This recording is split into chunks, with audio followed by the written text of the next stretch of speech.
Hey, Brittany.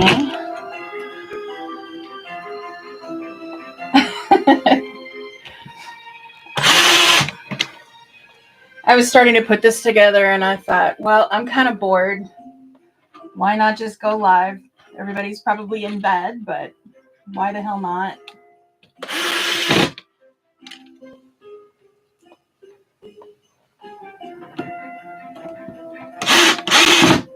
You working on the instructions, or you're pretty close to having that one done, aren't you?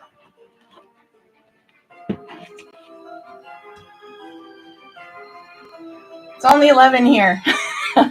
I'm central.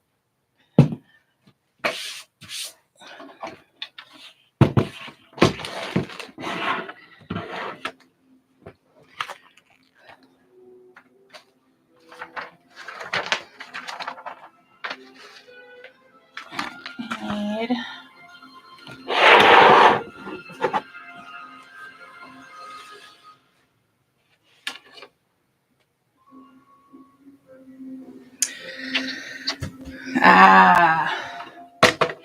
the editing phase is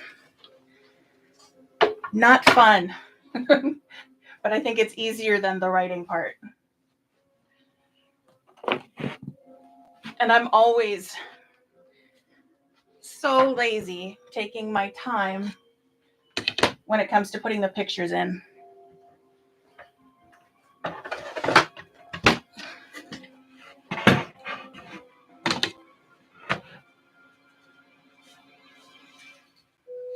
Was it number 2? Yes.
Have you put together a tester team? Like, not just to sew it up, but to like help with the editing part at all?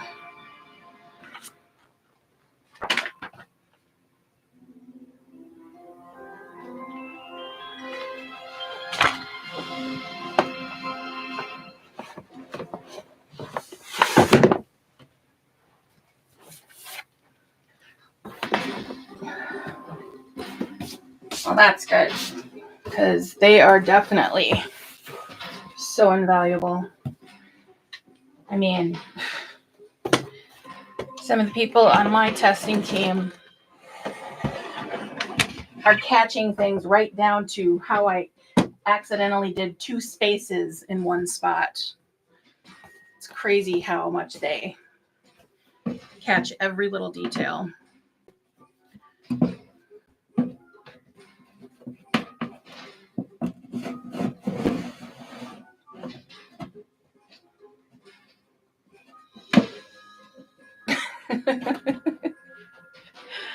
Well, I guess if you have to.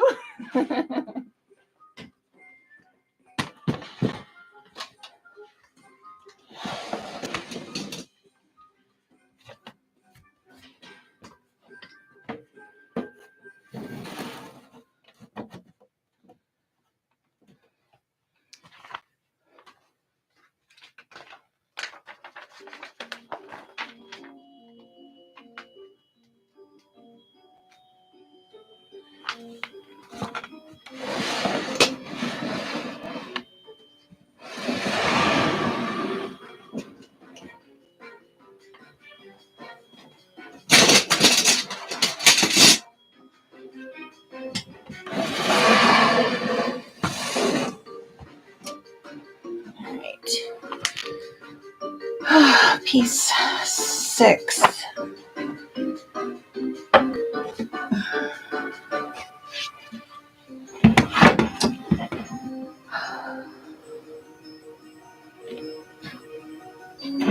It's at the top, at the bottom. 6 goes on the top.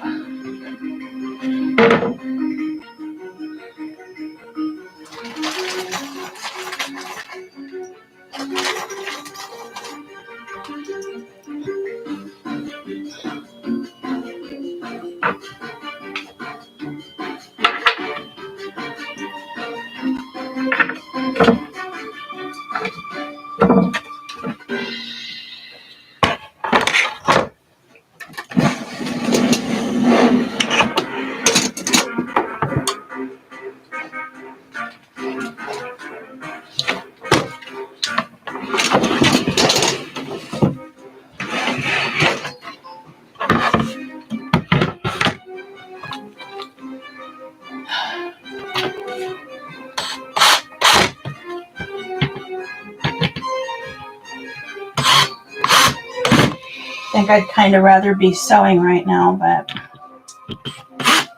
I've been putting this off for a month. And it would really help if I could organize my work area so that I could actually access what I need instead of getting up and running all over the room as much as I do. I'm in the process of redoing like everything. Hi, Rhea. And once it's all done, I'll get to break it all down and move upstairs to a different room.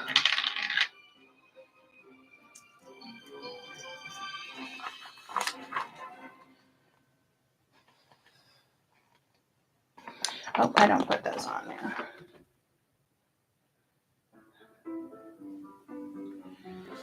Oh. All right, so board 6 goes on the top.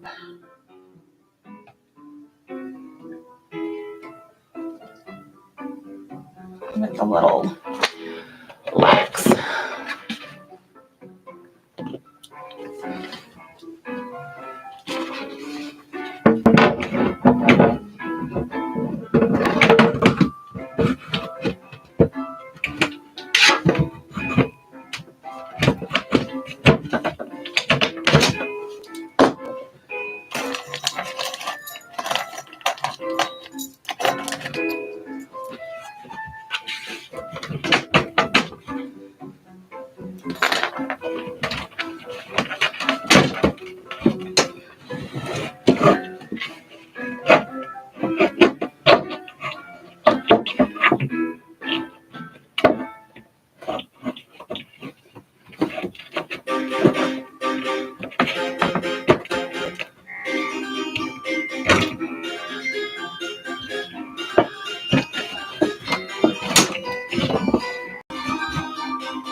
There we go.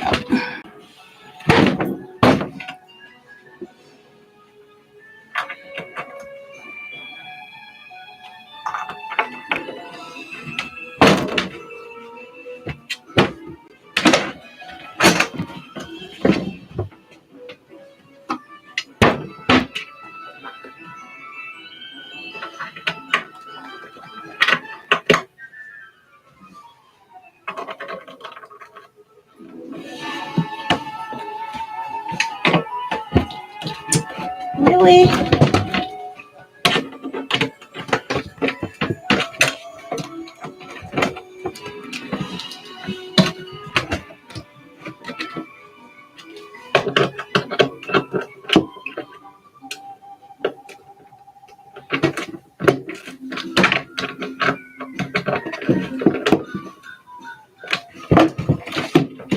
There we go.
Hopefully all of you are sitting at your sewing machines or enjoying this very quiet live stream.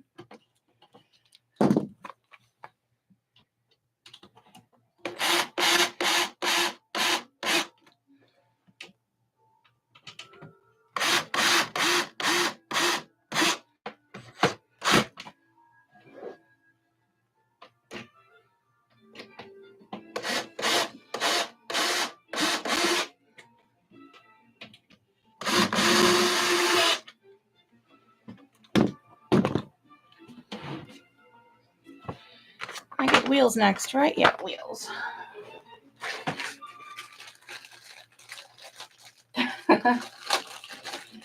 Well, it's Friday night. Just relax. And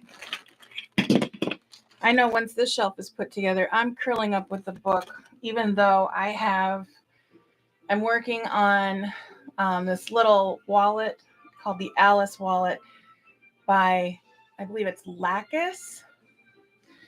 And literally all I have left to do is sew the lining to the lining and the exterior to the exterior, turn it out, and then I think top stitch.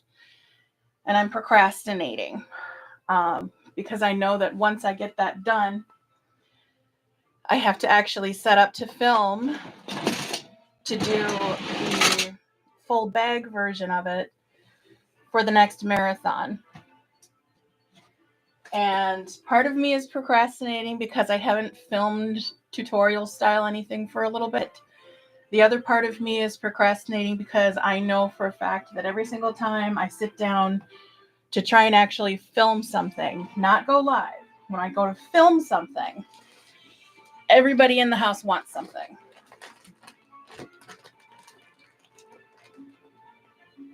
Oh, did you? It's a cute pattern. I got a little stuck on the, like right off the bat, because I have a bad habit of not reading the instructions ahead of time. And I know that I should. And so I was stuck for like a whole day. I even messaged Beth. I'm like, I'm so confused. I see pieces for 2 flaps, but there's only 1 flap, and I can't find the instructions for this. I can't figure out what this is. And so I literally sat on it for like a day or 2. And then I read through the instructions and realized that there are alternative versions of the flap. So it really confused me. And then I finally started to go working on it. And right in the beginning, it has you put on half of the magnet.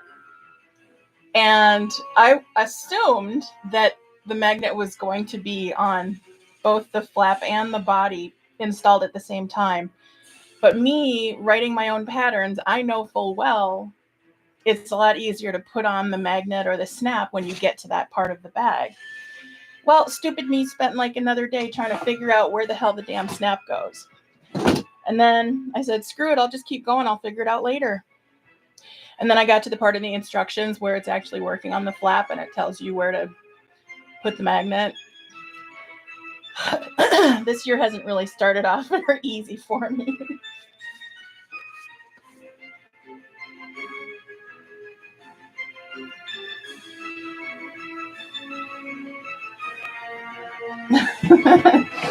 Hey, Fran. Happy to help. Absolutely. I am quite fond of distractions.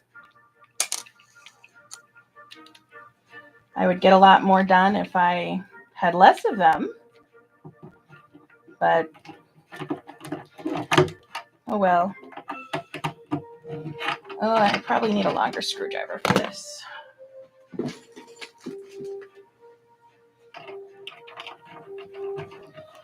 Ew, I don't like that one.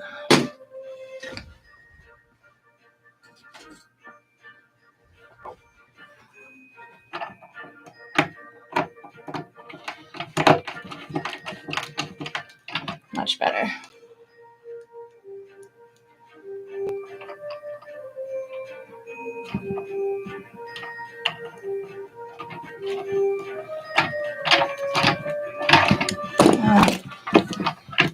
Oh, lazy.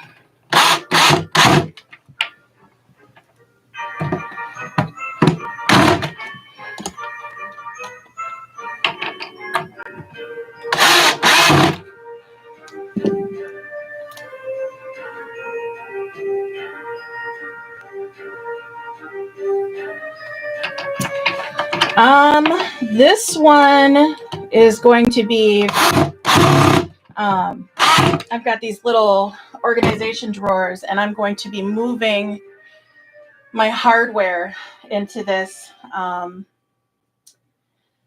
This is a 7-drawer system and I use 7 different finishes.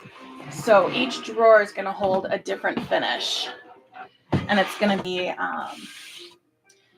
everything that I don't already have organized. So like I've got zippers organized. I've got my rivets organized, snaps, magnets. So this is basically going to hold D-rings, square rings, pretty much anything I can fit into it if it needs a new place. Because right now I've got one of those plastic drawers with everything just kind of thrown in there and I can't find anything. And sometimes when I go in there going, oh, hey, I've got that one piece of hardware somewhere, I have to go through 5 or 6 drawers before I find it. And by the time I find it, I've found 7 or 8 other pieces of hardware that I forgot I even purchased. And then I'm starting to plan bags to use them on. And then I start thinking, oh, I'm going to go ahead and pull out the fabric for that bag that I'm not supposed to be working on right now. And then once I get the fabric out, I realize, God, this fabric's a mess. I need to reorganize my vinyl. So I start reorganizing my vinyl, and then I realize I've run out of space for vinyl and I need to make new space. So I start reorganizing the rest of my room. And here we are.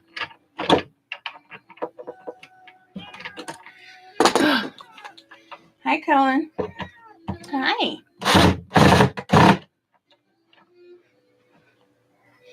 Come here. Meow. Here you go. Have a kitty.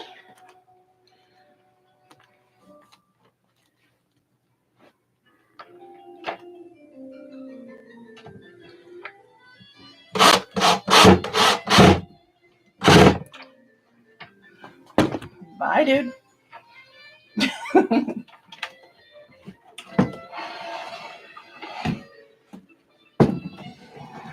That's my baby boy. He's 15 and a half. And he acts more like a dog than our dogs do.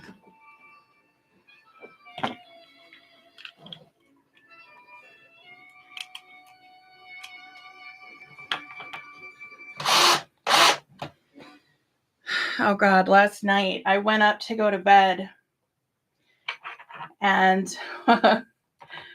I went upstairs and found that somebody had gotten into a bag of trash that my 17-year-old had left sitting open on the floor. And my first assumption was my other cat, she's a black Manx who never comes down here, because she is always emptying out the trash next to my bed. Even if she doesn't find anything to snack on, she still has to empty it. So I assumed it was her, but then I looked at the contents and realized that it was the trash bag that came out of my 17-year-old's bathroom with plenty of evidence from her monthly visitor. And apparently the dog had decided that she wanted to find a meat snack because it smelled like meat. It was not meat. So I had to clean up this mess all over the house last night. And then when I woke up, my husband told me that he found more in the living room. So we have a cat who acts like a dog, and we have a dog who acts like a cat. It's pretty messed up. And my daughter got off very easy because I ended up cleaning it up for her, and I didn't yell at her. And I told her that she lost 30 minutes of her computer time for the day. And I made her say thank you.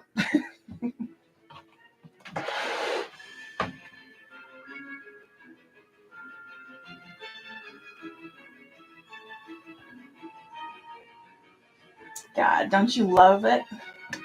Hi, Happy New Year. I am trying to utilize my YouTube more often this year. So we'll see what happens. Okay. I should probably... I didn't check to see.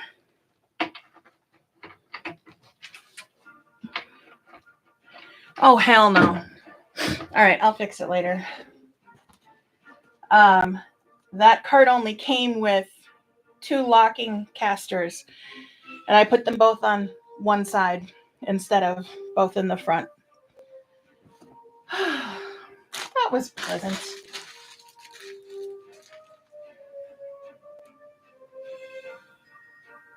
Oh my God. I would believe that. I knew somebody that had a Maine Coon at one point. I've heard many things about that breed. I don't think I could have a cat that big, rather. I'm gonna turn on a fan in here.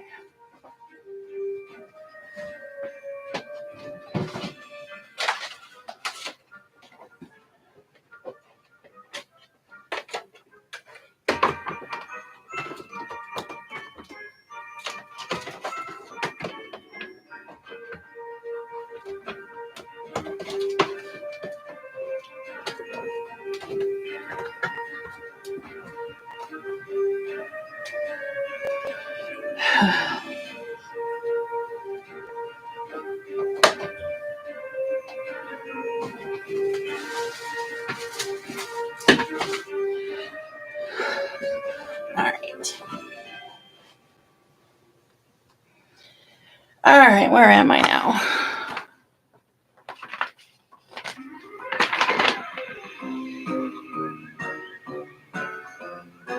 Yeah, even the instructions show me to put the wheels on in the front. I've put this same cart together before, so it's not surprising that I messed it up. I'm going to go ahead and fix that now before I start putting drawers in.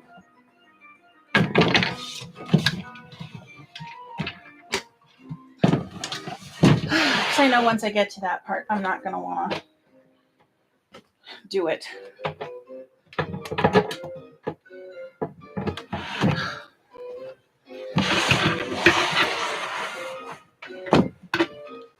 I got to remember that part of doing this whole YouTube live thing is making it so you guys can actually see what's going on. I'm not used to that.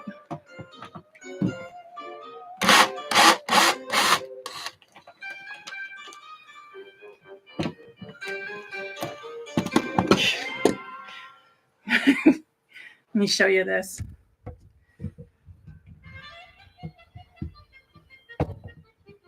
This is what he does when he hangs out down here. Cullen. Hi. What's up?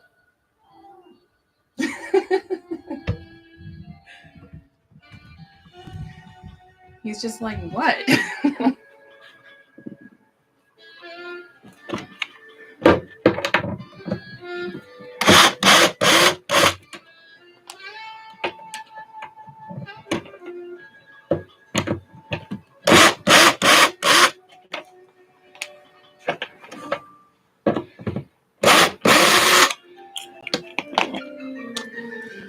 All right, that's the front.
I found a way around the whole playing music on YouTube thing. I have a Slipstream account, and so I just play the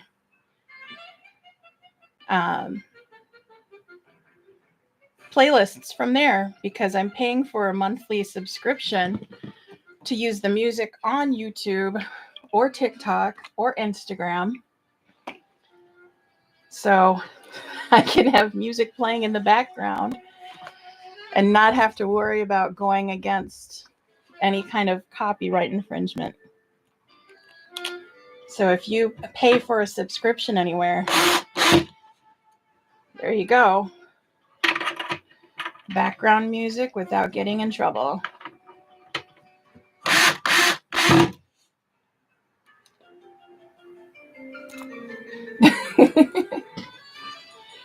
I actually do not want to go to IKEA because I want everything. And I'm debating if I want to get their Kallax for building myself a cutting table, because this one right here is actually on top of a pool table that's too massive to even get out of the house. We have to hire professionals to get it to even be taken apart. It was left here by the previous owners because we pointed out that there was damage in the walls from mice getting into the house. And they said, okay, well, we're not going to take any money off. We'll leave you the pool table. We stupidly said yes, and now we regret it. But since I moved down here, it's become my cutting table. But it's too short for my height. So I'm planning on building a new one when I move rooms. So I'm either going to do the Kallax with a countertop on it, or I'm going to get 2 or 3 of those adjustable height tables so that I can adjust it as needed. I haven't decided yet, but I know that if I go to IKEA, I'm going to regret it. Night, Brittany. This stand is actually from Amazon. And that was because I didn't see one that I wanted at IKEA. But I probably just didn't look in the right spot. Their website's kind of confusing for me. Why are you stopping? Here, we'll play that one.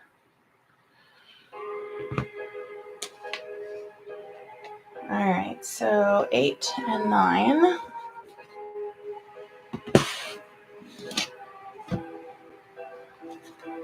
I think it would be handy because if I would need 2 of them to accommodate these cutting mats if I use both cutting mats, because this is 2 pieces.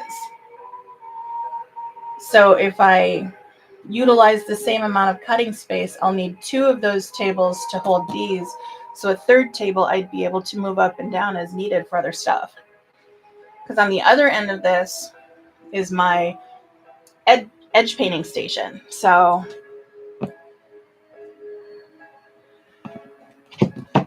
I definitely would appreciate being able to raise it up, maybe counter height.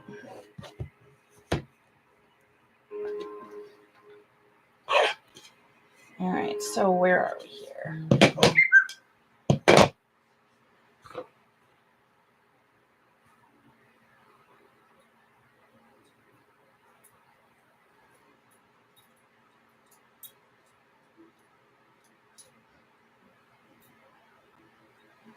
That was just my husband.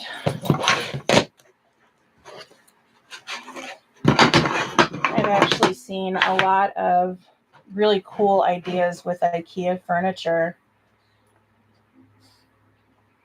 And I know that it's, I know there's always alternative versions, but I don't know, there's something about the way that they make their stuff that it just looks better, even if it feels flimsy. I ended up buying a day bed many, many years ago for my daughter when she was,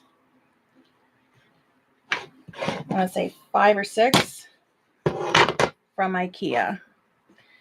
And it was very flimsy, but it lasted quite a while. But when we bought this house in 2019, the bed did not make it with us because it fell apart.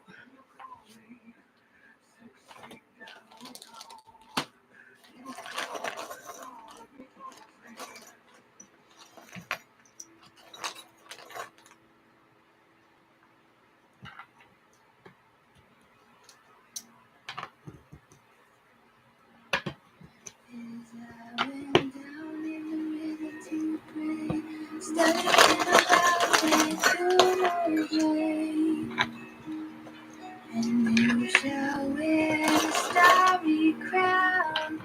Good Lord, show me the way. Oh, sisters, let's go down. Let's go down. Oh, that sounds dangerous. Oh, sisters, let's go down. There is about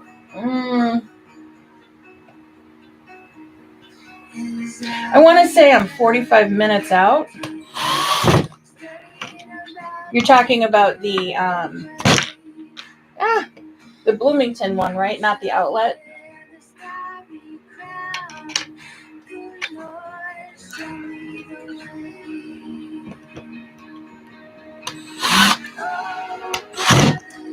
Yeah, that's like 45 minutes away from me, luckily. The outlet that I only recently found out about is in Maple Grove. Oh, wow. Yeah, you're out there. I'm just right over by Rogers.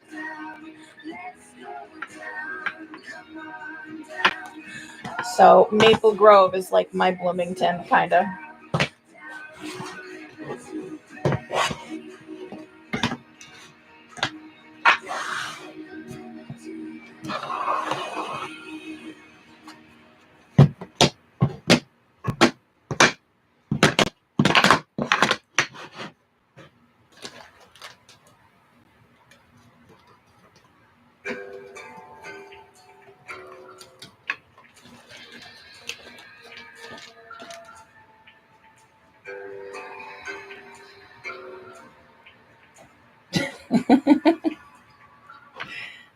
That sounds a little too convenient. I don't think I'd ever be able to have a job at a place like that. I'd be spending all my paychecks with my employee discount. Hey, Melissa, you're not late. I'm just taking my time and just a random live. This is the first time I've been on Facebook this late. I've done TikTok, or not Facebook, YouTube. I've done late night TikTok when I was testing the waters of going live. It's a lot harder there though, because you kind of have to know where to find your people. And since they've got that whole For You page, all the popular stuff is on there. So my life stayed relatively hidden, which made it quite relaxing.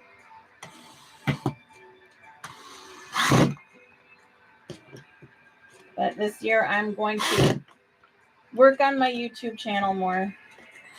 I'm going to get some of the videos put up that I've had in the works for months because I've just been too busy or too lazy to get them done.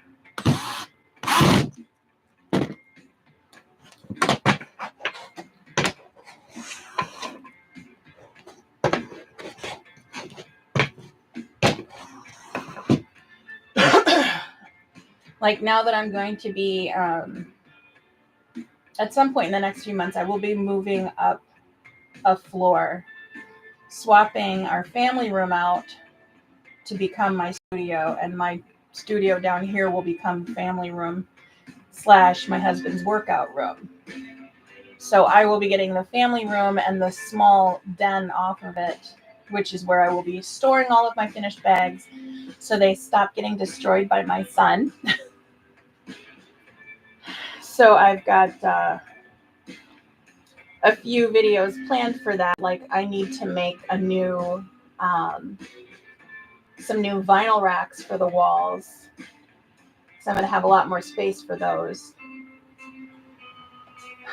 When I first did mine, I was asked to do a video to show how to do them, and I never got around to it. And I feel bad, but I'll get to it.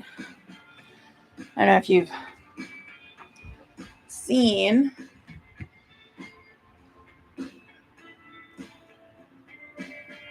That's my vinyl racks right there. The only ones that are actually organized.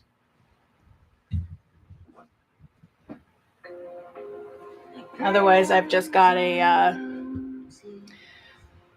12-hole cubby that's overflowing with vinyl at the moment. So, but that one, those two vinyl racks that I have on the wall, I think I spent maybe $5 in wood and like $2 for the rod. So it's very, very cheap, very easy to make. So I just have to put together a video for that when I build the next few.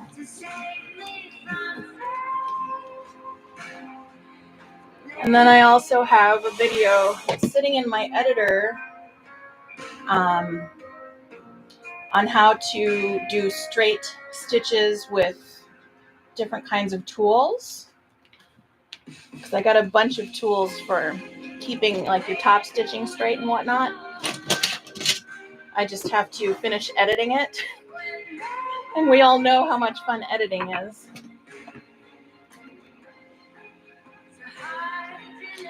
Need dowels.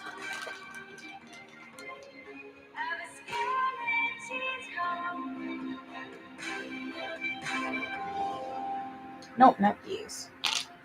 We need these ones. 2, 3, 4, 6, 7, 8. God, yeah, there's so much footage that I have just sitting in folders on my computer because I do not want to edit them. But I need to. I need to get them done, and I need to put them up, and I need to actually utilize my YouTube channel. All right, so these ones.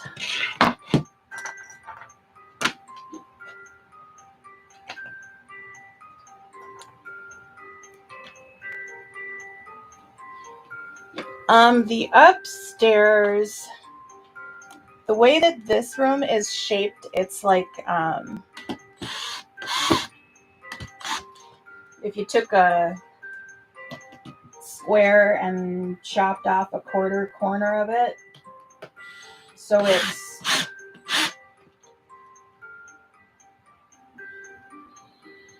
not really L-shaped, but it's kind of L-shaped. But it's cramped mostly because of the fact that there's a pool table in here that I can't move. And I want that space to have the cutting table that I want, which would actually be a lot smaller than this pool table and taller. Plus, with the room being closer to a square, I would have a bit extra more, a little bit more extra space. Plus, I'll be getting a bonus room, which I will be using as my photo area and finished bag storage so that it's out of the way so my son can't damage the bags, because I've had to mark down prices on several bags because I didn't know that my son was flinging yogurt across my studio when he's down here. And then I'll just, I'd say it's a bit more space and I get to spread out a bit more. Plus, I'll actually have access to a large window that gets direct sunlight. Right now, the windows down here face towards the back of our house, which is to the north. So the sun passes right over the house and it doesn't touch the back windows. So that would be nice. And I'm also planning on ripping up the carpet up there and putting down some vinyl flooring, which means I'll get out of the carpet crap. And then I also won't have to deal with any potential flooding because we've had issues with our sump spilling over and flooding the basement, and it'll just be nice to kind of be able to start from scratch, build a whole bunch of new shelves and reorganize everything to a point where I can actually function comfortably versus dancing around this ridiculous pool table. And my sewing space is actually quite cramped. I mean, there's plenty of space for like me to move my chair around, but I got a wall directly behind me and I can't move my main machine forward because then that would take away from the space that my son uses when he's down here hanging out. So just a bit cramped.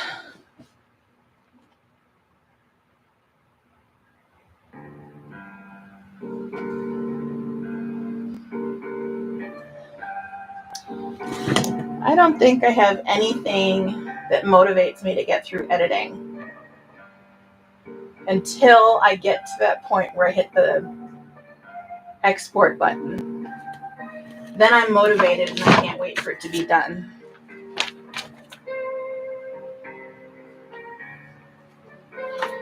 All right, so we got this one. These are the 8s. Right. Upside down. No, it goes this way. No. What the fudge?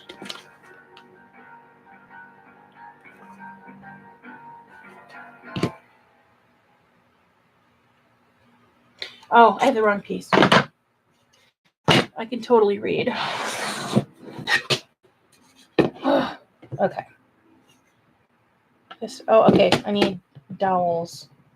Why didn't it tell me to put dowels in?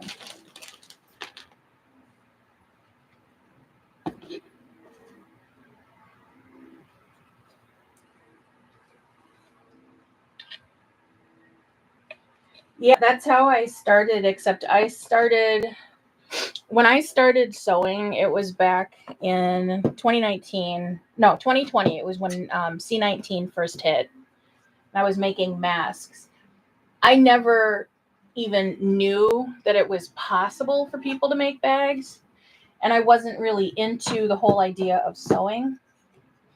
So I only did it out of necessity, and I started with just one of those folding tables in my bedroom. And eventually I decided to take over what was basically a storage room or an extra bedroom that we didn't have a bed in.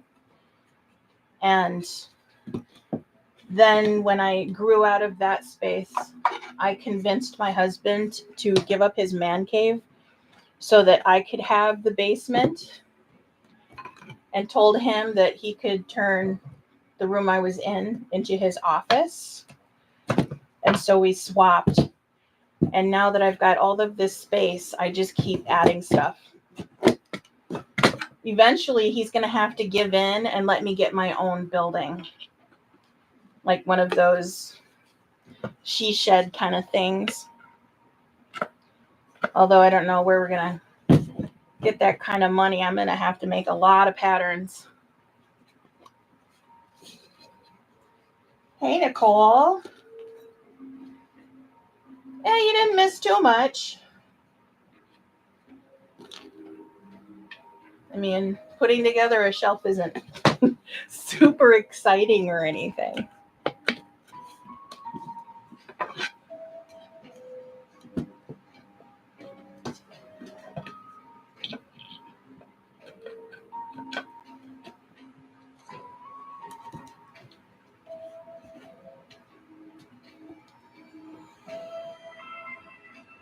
Oh my God. Yeah, from 2019 until early summer of 24, we dealt with the flooding, but it got worse every year progressively. So last year, my husband had finally had it, and he decided to replace the sump himself.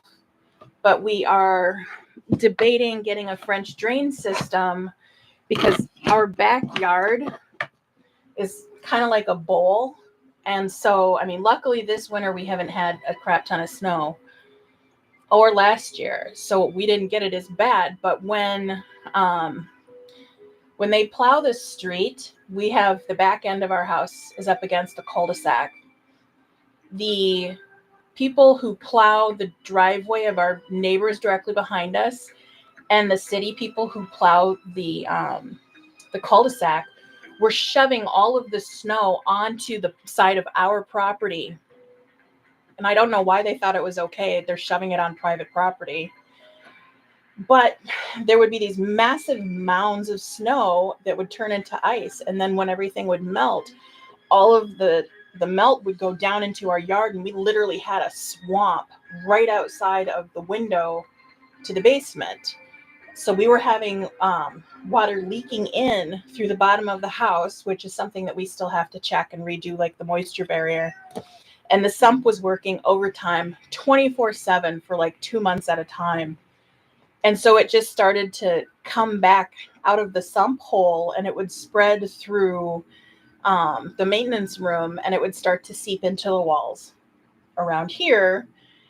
So I'd come down into the basement, and I would literally be walking through soggy carpet. And luckily, everything that's connected to power, I have all of the power, like all of my industrials and my computer and all that stuff is attached to surge protectors that I have mounted up so they don't touch the floor. So I think we managed to escape complete disaster down here quite well, but I don't want to deal with it for another year. So I very much want to move upstairs.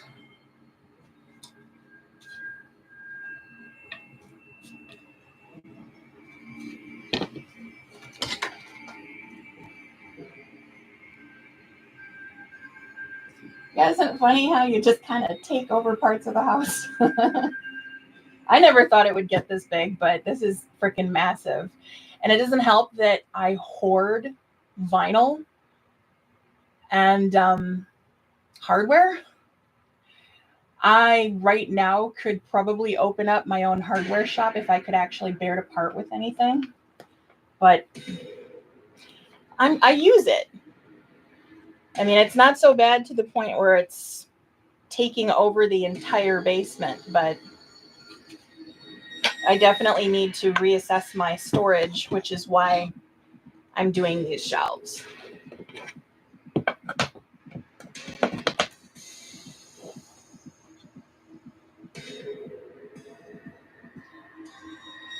I have no idea how many patterns I want to make this year.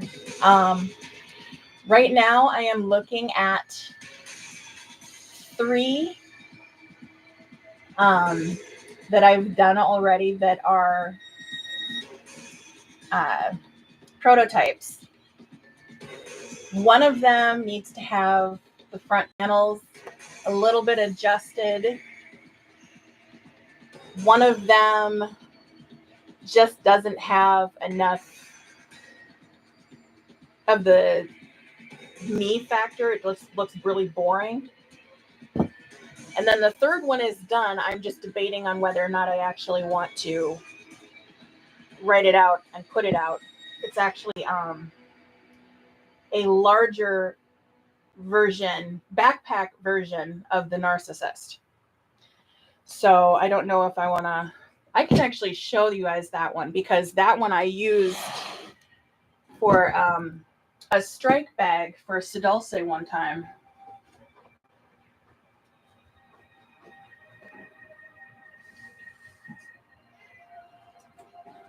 Hey, buddy. So this one's already out there on the interwebs. So I will show you guys. I just haven't decided if I actually want to release it. So this is it. This is a monster. I'll show you in comparison.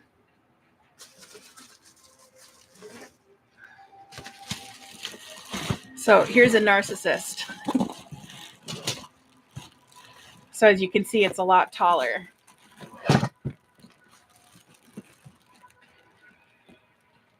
So it's basically been elongated. And then I already had the front pocket added, which is something that's also been added to the Narcissist. And then these are decorative flaps. A couple of snaps to flip it open. The inside is nice and deep. It's got superstructure. Got nice big slip pocket in there. Couple of straps that are removable for the backpack portion. I'm debating if I need to do any adjustments to the front, but other than that, it's got a carry handle, large back zipper pocket, 2 large side pockets, and then it's also got hooks or D-rings to use a shoulder strap if you really wanted to. So this one's just been sitting for a year and a half, maybe. I don't know.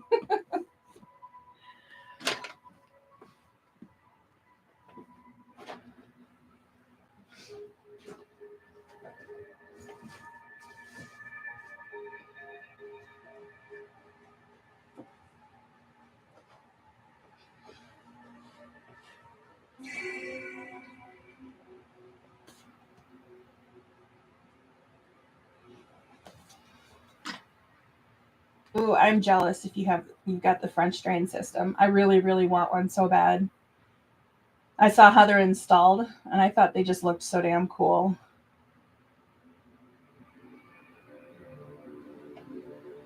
And pretty much our entire backyard is downward from the street, so we would need to have that pump to get everything out.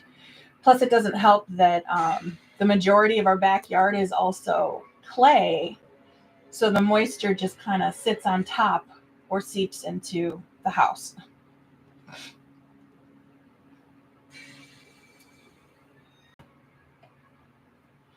Well, Nicole, consider yourself lucky if you're not dealing with floods. But essentially, what the French drain system is, it's kind of like having a sump pump system outside of the house, except you have strategic locations throughout your yard where they dig down and put these. I guess it depends on the system that you're looking at, but they've got like barrels or some kind of container for all of the water in the yard to pool down into. And then a pump travels the water through the system, through all of these barrels, and then pumps it out to typically the street. So it's like having a fish aquarium kind of a sump system. Or I guess, well, a regular house sump does the same thing, except this one would be outside and it would have multiple spots depending on how large the yard is.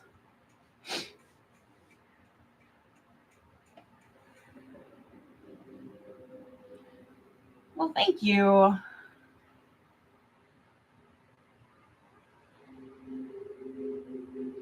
I will definitely consider it because I already have all of the pattern pieces.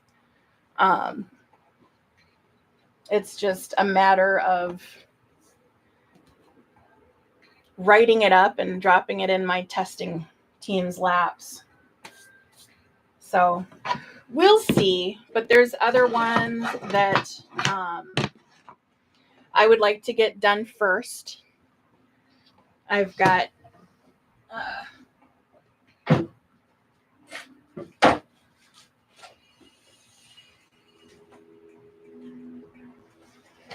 I'll show you this. I'm not going to show you all the pieces or anything, but this one has a nice big bag. That's the next one I'm sewing up. And that is a larger tote that I'm planning on hopefully dropping on the testers this month. Hey, Liz.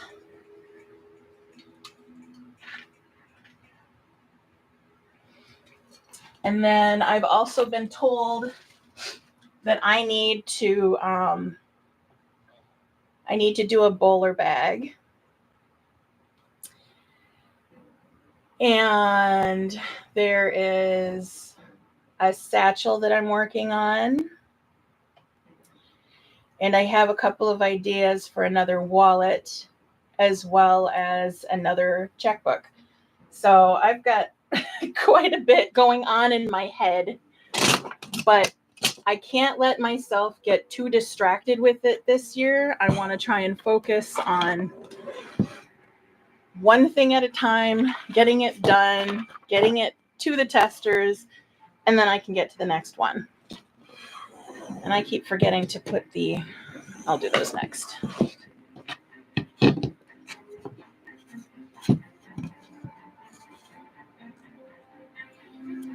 Dowels. Did I do dowels on this one? I did. Okay.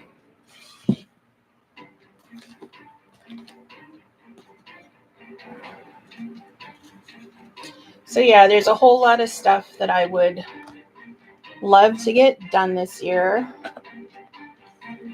I'm going to try to get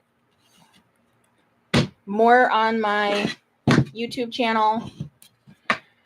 Another goal that I have is to participate in the sewing marathons more.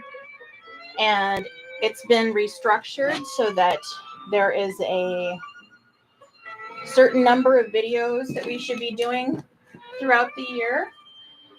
So I'm going to try my damnedest to adhere to that because I tend to do better with instructions. So if I'm told that I need to do something, I do it if it's on someone else's time. I'm less likely to do it on my own time.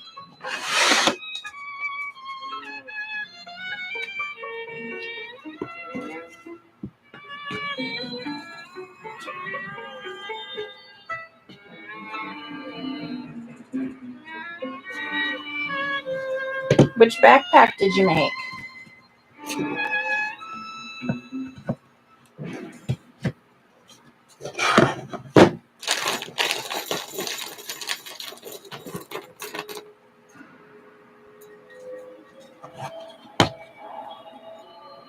Oh, that was the one you were working on yesterday, right?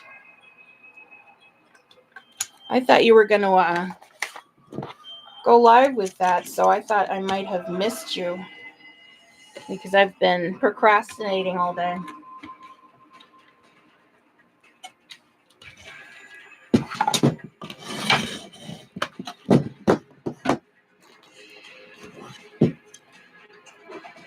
I bet it came out so cute.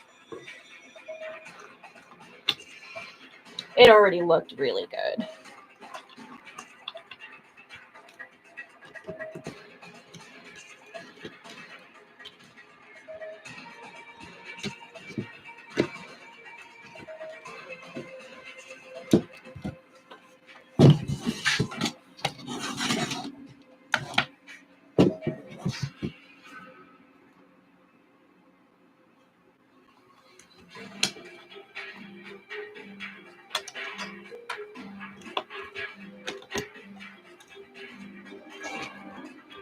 Did you go get your nail nice and secured again?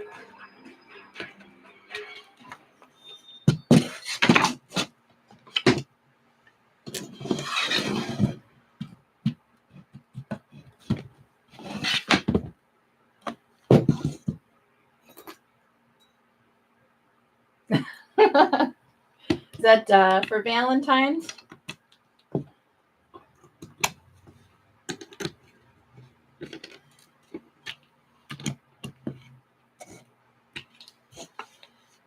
My nail situation is really crappy right now.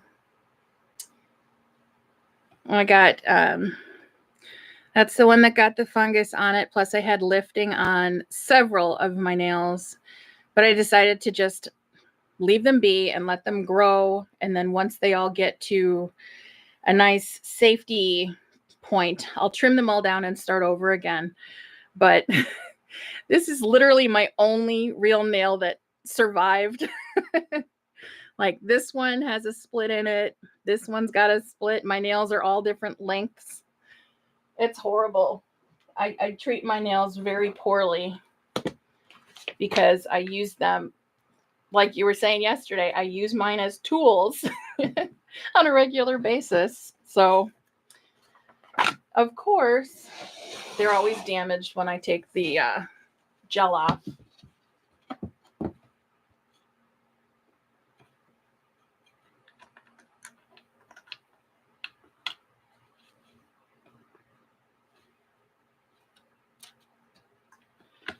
She seemed really excited about it. I love that our kids seem to love everything that we make for them. I made I can't remember what pattern it was for my son this year. And I did it with, what's the name of that cartoon with the emotions in the girl's head? There's like anger and sadness and whatever that was called. I did that for the theme. Inside Out, yes. That was the theme for his bag. And I did it as a surprise. He did not know that I even bought the vinyl. So he got extremely excited when he saw it because he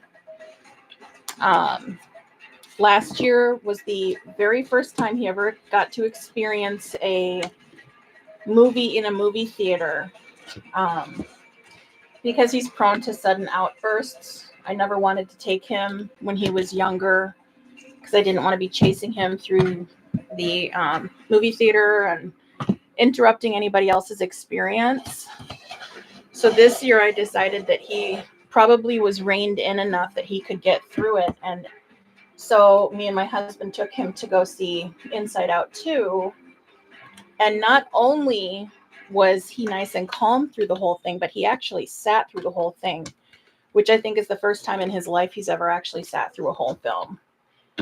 And after that, he became obsessed with the movie. So when I saw the vinyl, I instantly knew that I had to get it for him. And he pretty much lost his shit when he saw it.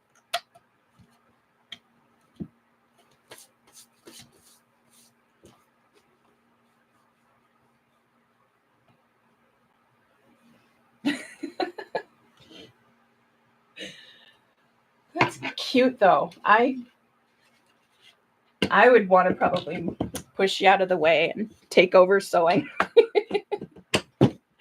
I would get so bored just pushing the lever. She does sew, right?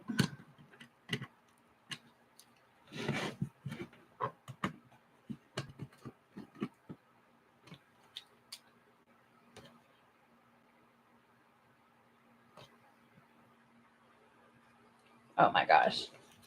I could not watch it that much. And I totally was not paying attention yet again.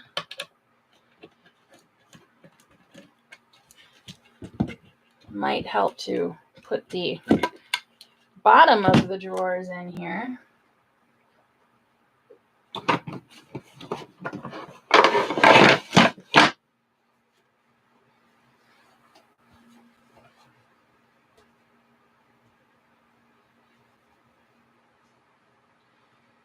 All right, so this goes this way.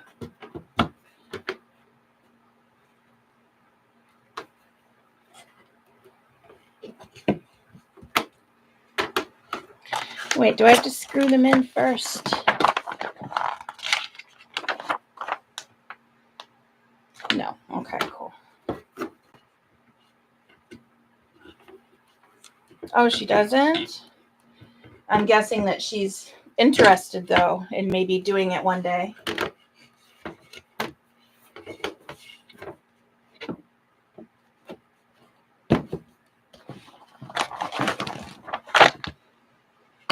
I think that's so cute to have,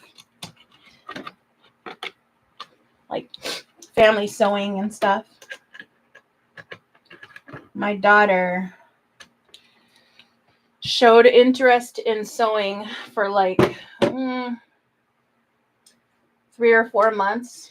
I gave her one of my domestics and I bought her a bunch of thread and I bought her a bunch of fabric. And then she sewed like a crossbody pouch. And then that was it. She was done.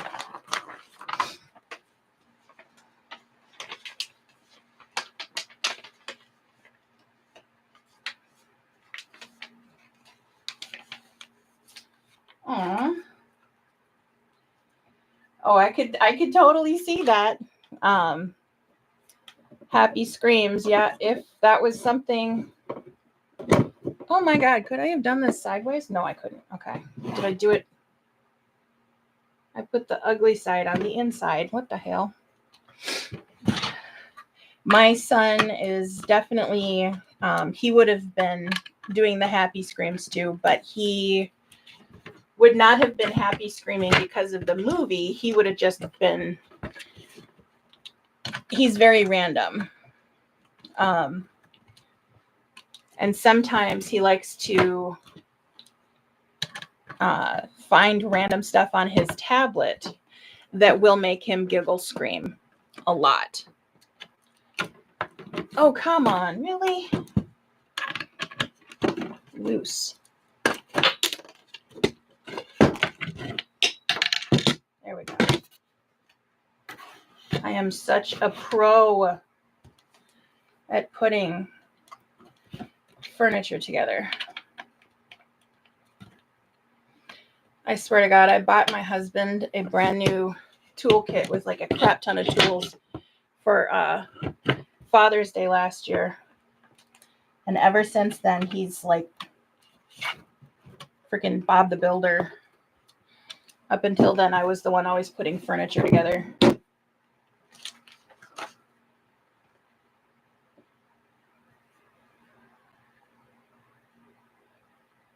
Have a good night, Liz.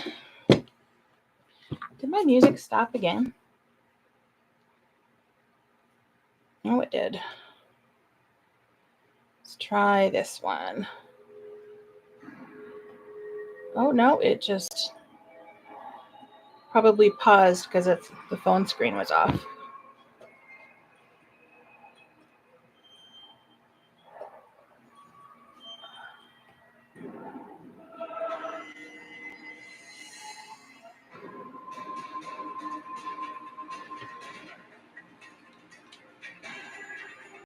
We, for the longest time, thought he was going to be nonverbal, but then he decided that not only was he nonverbal, but he was going to be regularly super loud.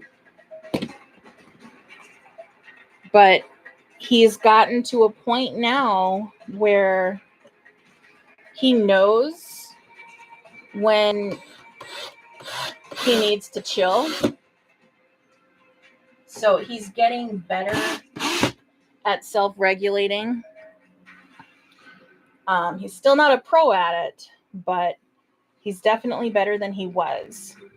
One thing that I think is absolutely hilarious is that when he knows that there is a camera in the vicinity, and it doesn't matter if, I know some of you've seen him, well, not seen him, but saw how he was acting in my lives, but he also tries to do that when I'm actually filming tutorials and whatnot, and he gets really giddy and keeps trying to shove his toys or his tablet or whatever in front of the camera, and he starts to get really loopy, and he's just all over the place.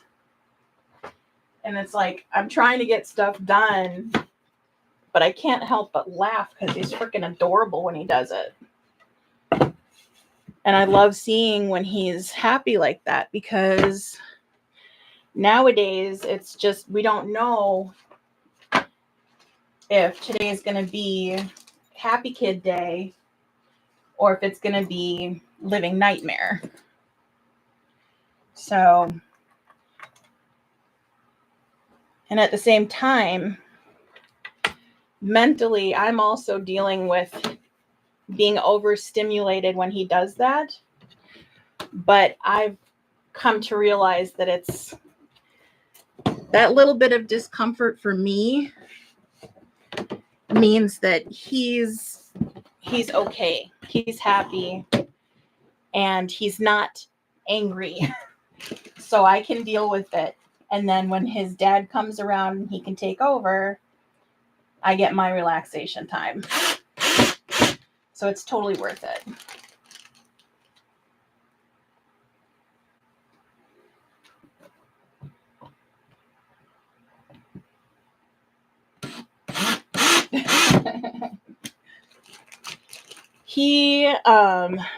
He's not really allowed to use YouTube himself, because he used to find a lot of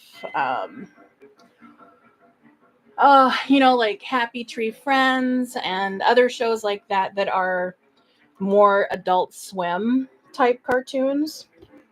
And he started repeating the behaviors that he found in those videos.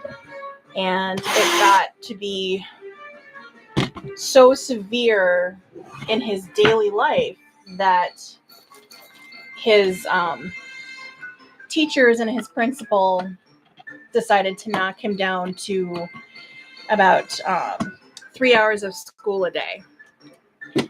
So it was either that or be completely evicted from the school. So I banned him from using YouTube at all. And now he likes to record himself on his tablet, and he'll like say things about, he'll say, be sure to comment and share and like and subscribe. And then he'll talk about how many non-existent subscribers he has. And so I guess you can say he pretends YouTube. And it's quite cute, but he constantly has to be reminded of why he's not allowed to actually watch YouTube anymore. So he makes his own. So anytime I tell him that I'm thinking about going live, he wants to be down here with me because he wants to be live. He loves it. And maybe if he can rein in his behavior and learn not to give out any personal information, I might let him have a YouTube channel, because he makes his own movies. He'll take like artwork that he's done or clip art that he's downloaded, and he'll make little animations in a video editor, and he'll make his own music in a music making program. And I know he would love to be able to put those on YouTube. So maybe one day we'll see.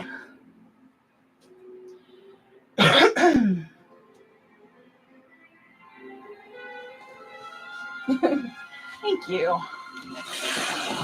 He is adorable when he's not being a little terror.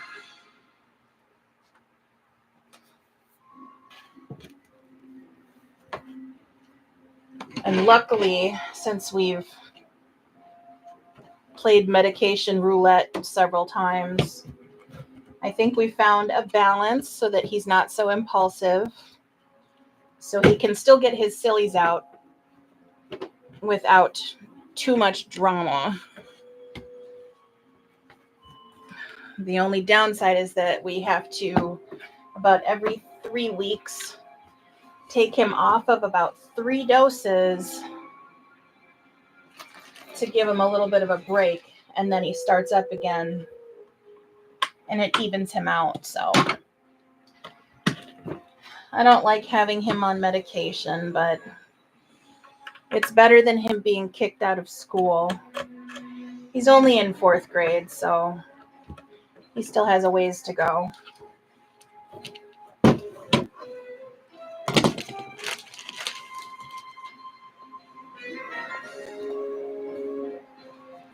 But maybe when he gets older, I'll teach him how to edit my videos, and then I won't have to do it. I can just film everything and he can edit it and upload it.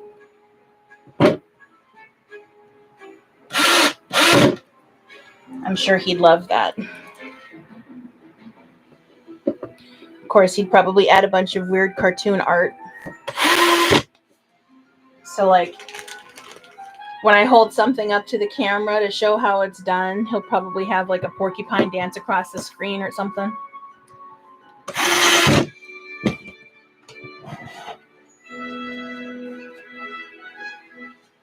Yep, it actually does. It helps with his focus a lot. Like, way more than we were expecting it to.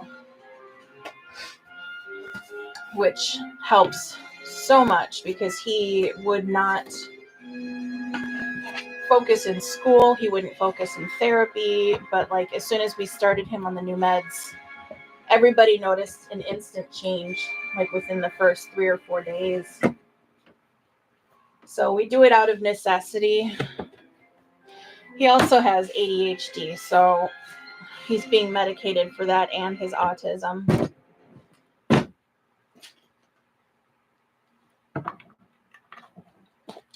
So he just got a lovely mix of everything. He got the autism from his dad. He got the ADHD from me. And then he's got an ADHD sister who's 17 and moody as hell. And we had an 80-pound mixed breed dog who was just the worst dog for our family, who contributed to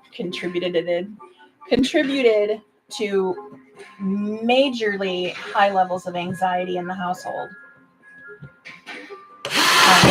She would chase him anytime he tried to run through the house. If anybody tried to tickle anyone, she would get aggressive. If my daughter tried to interact with her, she'd get aggressive. If anybody tried to go near my husband, she'd get aggressive. So we tried for a few years to rehome her, and nobody would take her. All of the rescues said they were full or they weren't taking big dogs. And then last year was, my final straw. Back in March, she bit my Pomeranian in the face over a treat. And it turned out that she sliced a gash in her tongue and punctured through her lower jaw. So we had to take my Pom to the vet. My husband took her to urgent care. And she was given antibiotics. And then 3 days after she got home, she collapsed from a seizure and passed. And I found out later that she was also on a pain medication that was known to induce seizures, which really pissed me off. So I could not stand looking at that dog anymore, and I had reached my limit. And my husband had made an appointment to have her put down, but then couldn't do it at the last minute. So we were stuck with her almost the majority of 2024.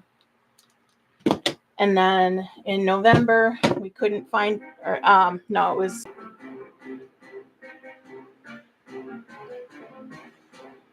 think it was in November, or maybe it was in October. We couldn't find anybody to take her, so he made another appointment for euthanasia. And 2 days before the date, he got an email from one of the rescues that he'd been in touch with, and they said, "We found a foster." So that following Monday, literally 30 minutes before she was scheduled to be put down, she was handed off to a foster home. So the instant that dog was out of our house, everybody just completely 180. All of the anxiety was gone. And it's crazy to think that she had that much control. But apparently she did. And it only cost me a whole dog. So my son is happy. My daughter's happy. My husband's happy. I can finally breathe. And all of the anxiety disappearing from the house made huge differences with my son. Major. Like, we had no idea how impacted or how much impact having that dog around was on him. But now we just have our little 5-pound Pomeranian and a 30-pound American Eskimo who likes to eat menstrual pads.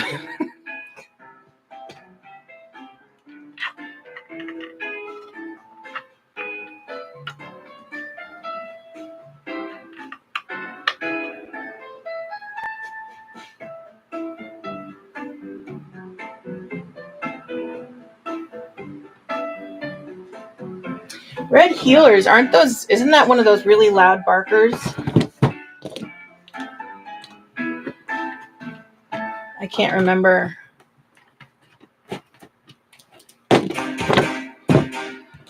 I gotta look those up. I think I know what they are.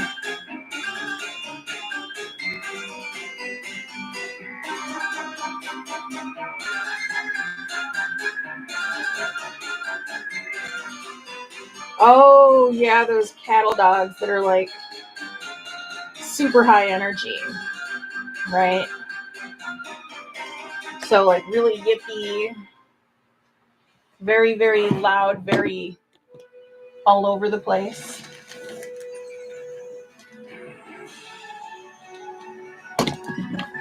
Thanks, Nicole. It's been tough, and I think the worst part is dealing with the loss of my dog. But even my other Pomeranian really misses her. Like even now, if I mention her name, she gets sad and starts looking around for her. But we're getting through it.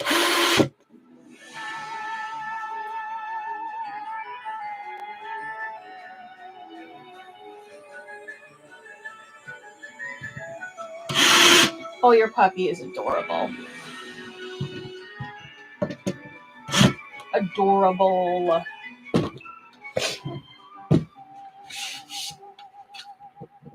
the hell is all over this thing?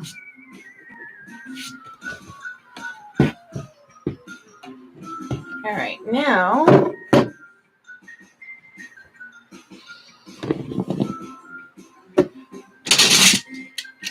I get to put these guys on,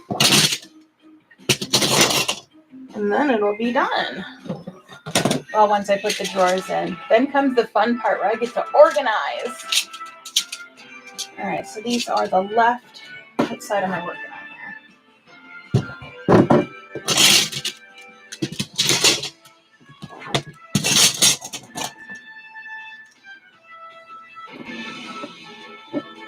Oh, wait.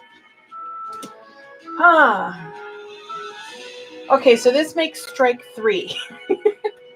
Because I just put all these screws in, forgetting that I had to put the bars on first. That just made this video longer, or this live.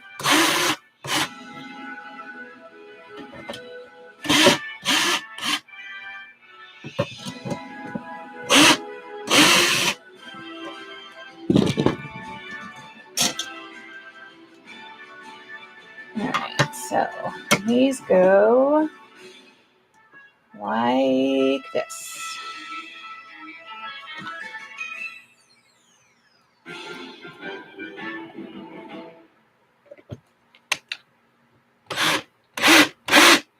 Well, that's good, because you don't want like really high energy big dogs unless you're prepared for that. We were not prepared for ours.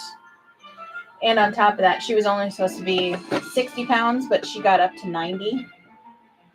We found out after she was with the foster. We are thinking about getting another Pomeranian.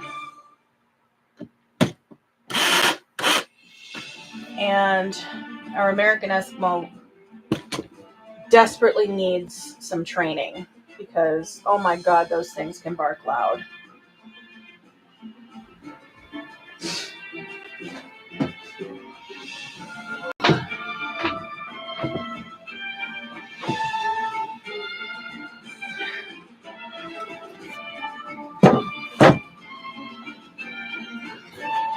I'm going to start putting these finished ones into the stand, I think. Okay, so those ones all need bars. This one can go in.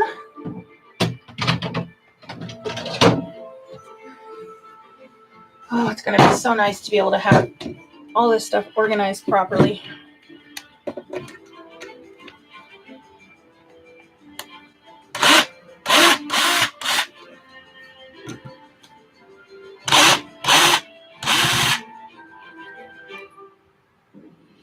Yeah, I guess that definitely helps. It helps when the puppies are the kids in the house.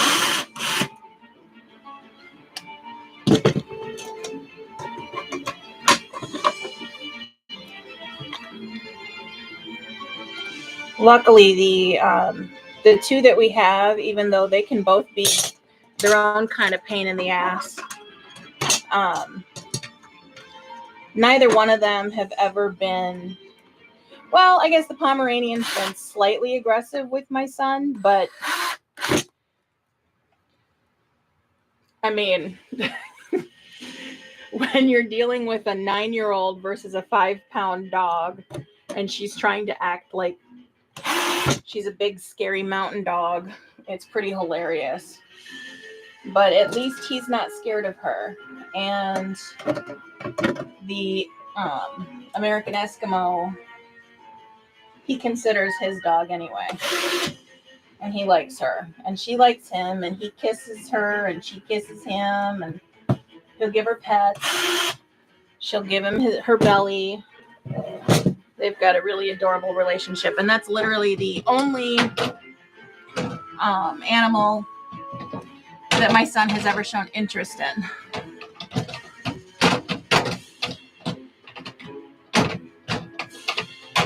Oh, come on.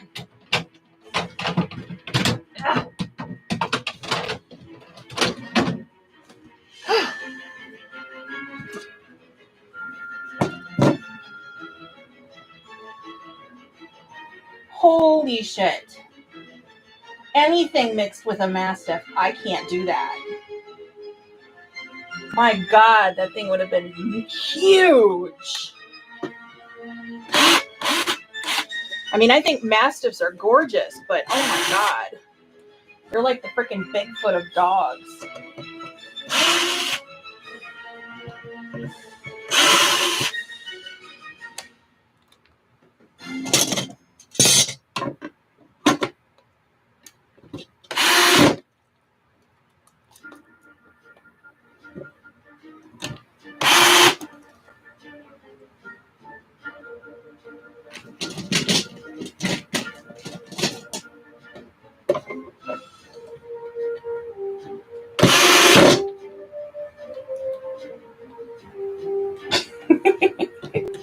I believe it. My God. The biggest dog that I've ever been around growing up was German Shepherds. And then one year, my aunt ended up getting, let me see if I can pull up the name.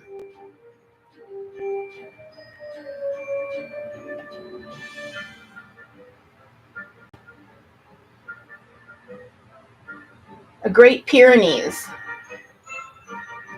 Gorgeous dogs, but there's some big old floofs. Big, big, big fluffy dogs. And she was a sweetheart. She really was. Her name was Molly. And I used to love going over to their place just to give her belly rubs. But she kind of grossed me out one year when I had gone over to my aunt and uncle and my cousins had gone on vacation, and I was house sitting for them. And I went over to let Molly out and feed her and everything and feed the cats. And Molly was laying on the floor of the kitchen, and I was giving her belly rubs. And then she decided she was done, and she got up and walked away. And this massive, it was like the size of a quarter, tick flopped off of her, just fell onto the ground or onto the floor. And I was just like, bleh. I had never in my life seen a fully engorged tick. And I know it had nothing to do with the fact that she was that size of a dog, but that tick had a very hefty meal from her. And it was just really gross. And I didn't really want to touch her after that. But she was the sweetest thing. I like big floofy dogs. I just don't ever want to have a big dog in my house again.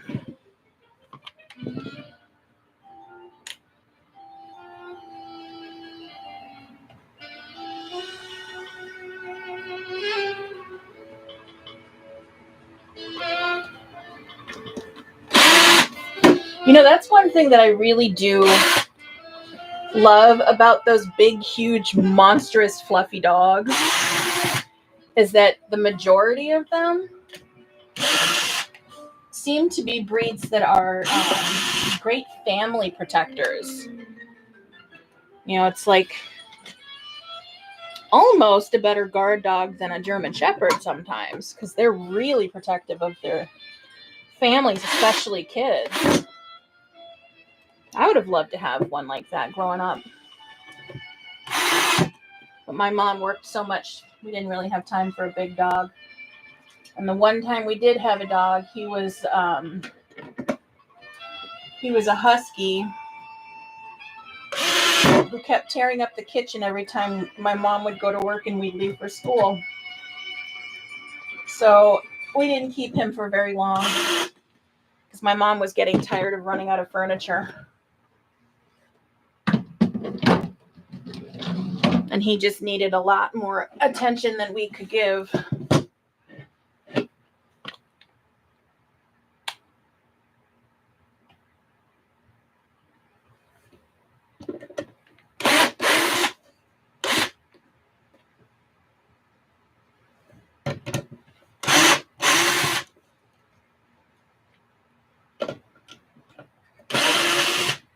Well, he's adorable, and I'm glad that they get along.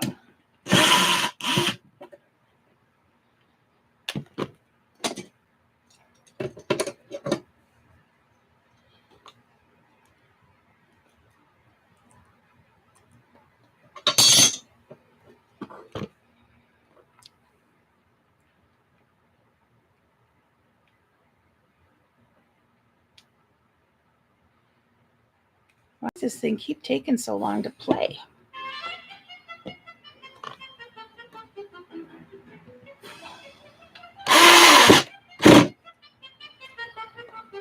Oh, and there I did it again. I am so freaking on top of this today. That's what, 4 times now?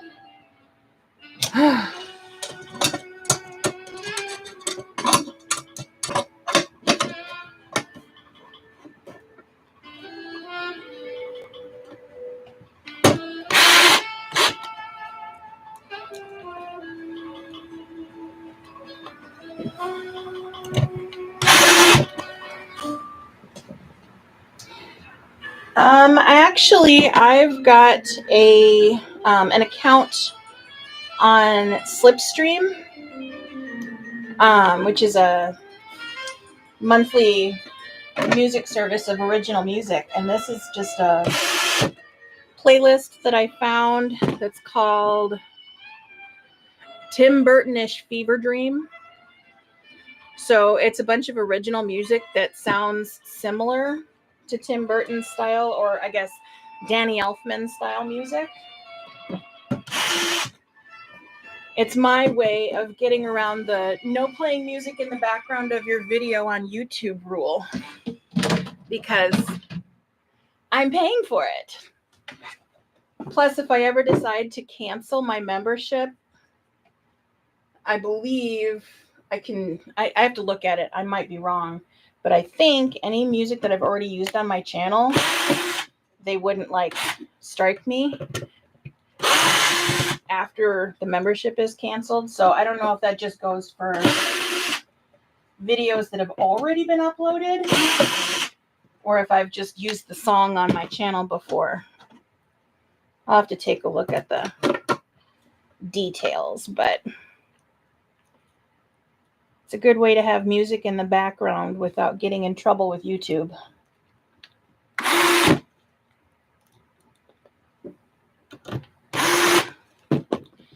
The downside is it keeps stopping on its own.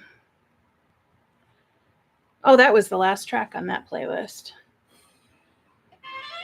It's starting over. I'm going to try a different one. This one's called American Horror Story Coven Inspired.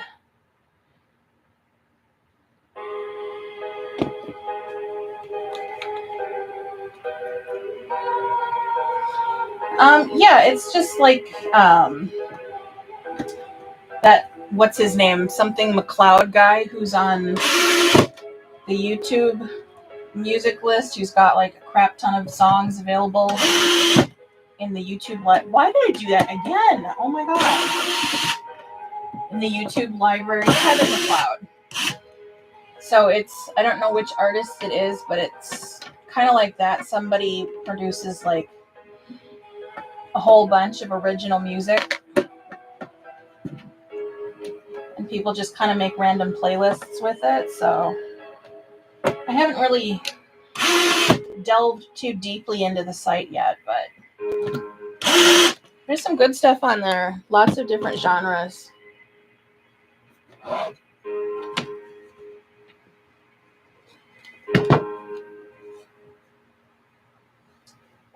I will show you.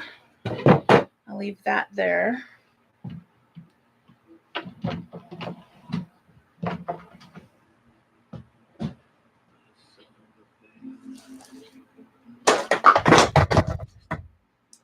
That was fun.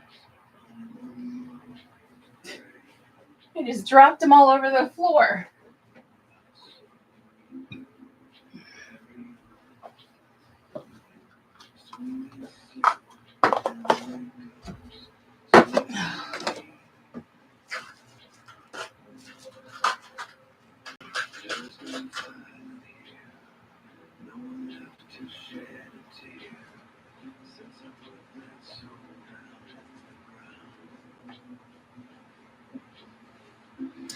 So it's just these little connectable ones. So I've got these small ones, thin rectangular ones, and then a larger rectangular. And then the way they work is they've got these little ledge things that you can snap them together so that it all becomes one connected system. And so you can just kind of make it out to be any way you want it to be. So like something this large, I'd probably put like, I don't know, what do I have that takes up a lot of space? Probably like D-rings. Then I put like square rings here, and then I've got hooks. They just started carrying these on Wowak. How cute are these? These are like non-swivel hooks. And they're so thick and sturdy. I love them. So yeah, I can just kind of make it out any way I need to for whatever I've got. And one drawer for each hardware color. So I think it'll definitely work out better than the system that I've got going right now.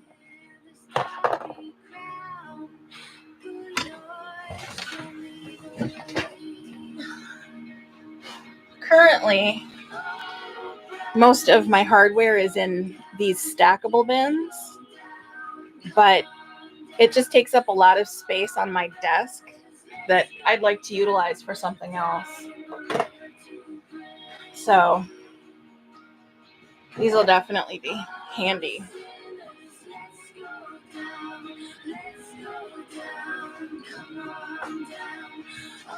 Right now, this is what I'm currently working with, and this is why I wanted to switch. It's a mess. It's a huge mess.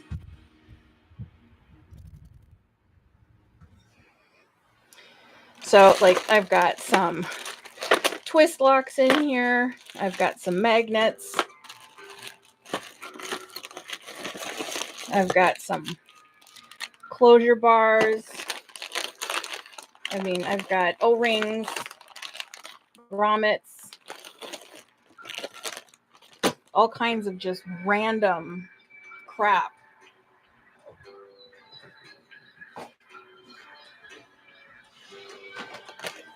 Like another one here. I've got some tubes in here. I've got some chains.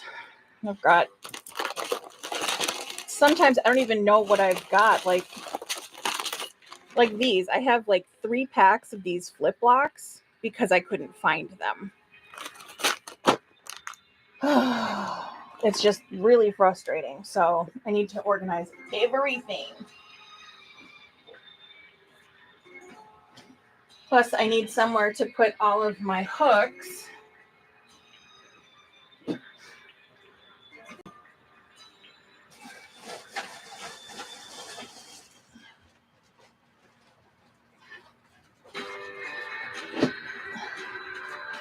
Because I went a little nuts the last time I ordered from AliExpress.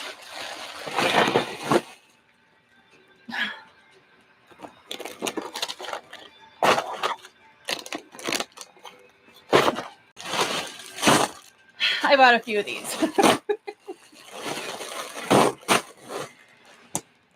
So, like, I think this will work perfect for these.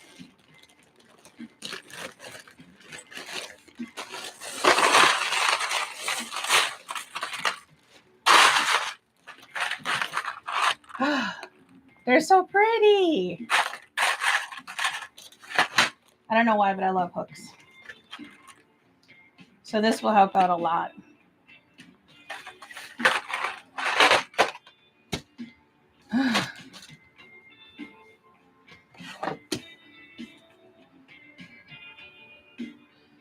So I guess that's about it. I'm trying to think if there's anything else that I've got to do.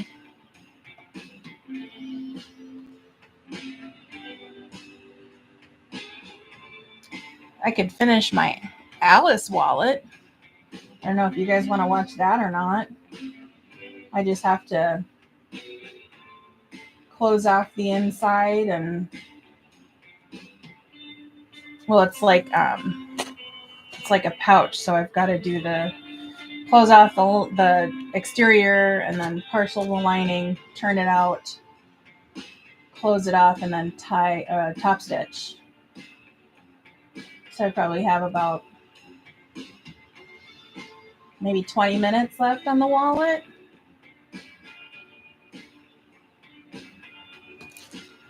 Or maybe it would be wiser to not sew with my scatterbrain tonight. Petals on roses, let blood drip from me. These are going to have to go in there somehow too.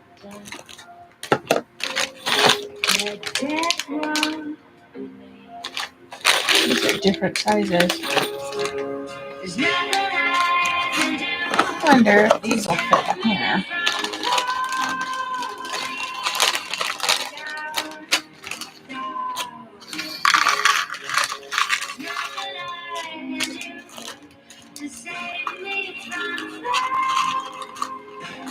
Hey, that works.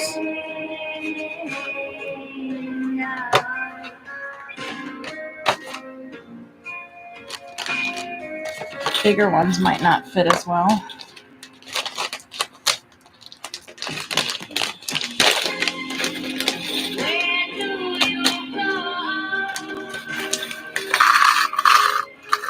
Oh, no, I guess they do.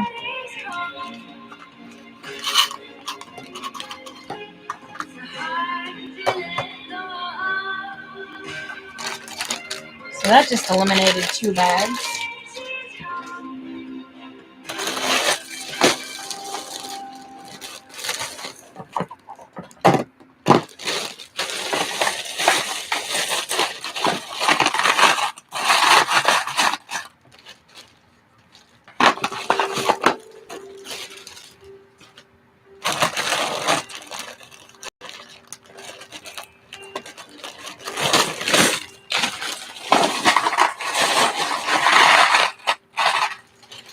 Oh, that is so nice.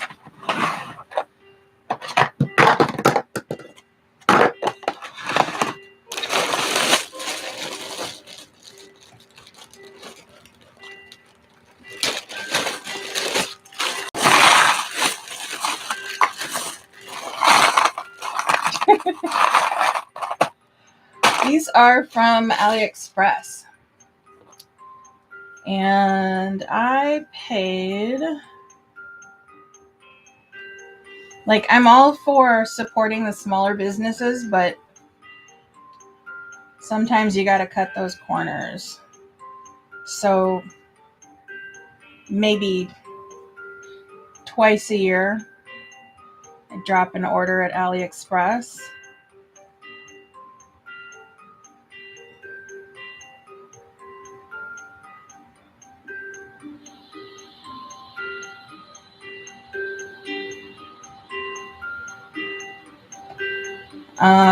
So each of these is a pack of 100, and I paid 39 bucks each.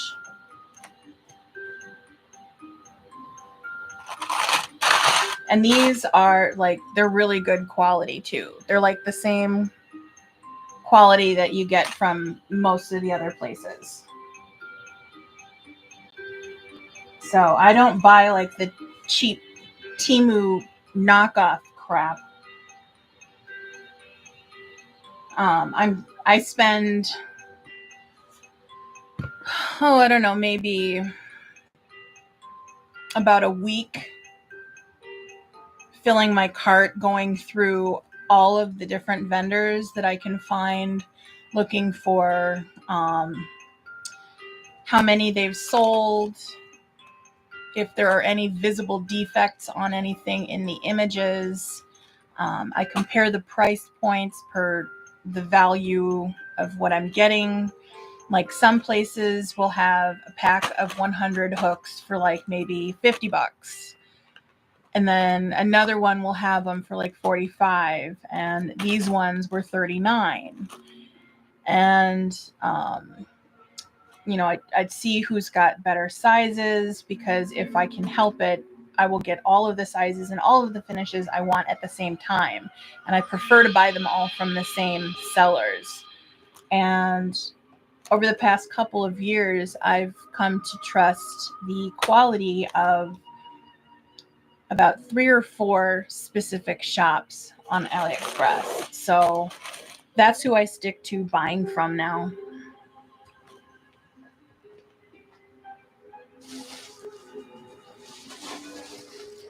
Although I will still do comparison shopping.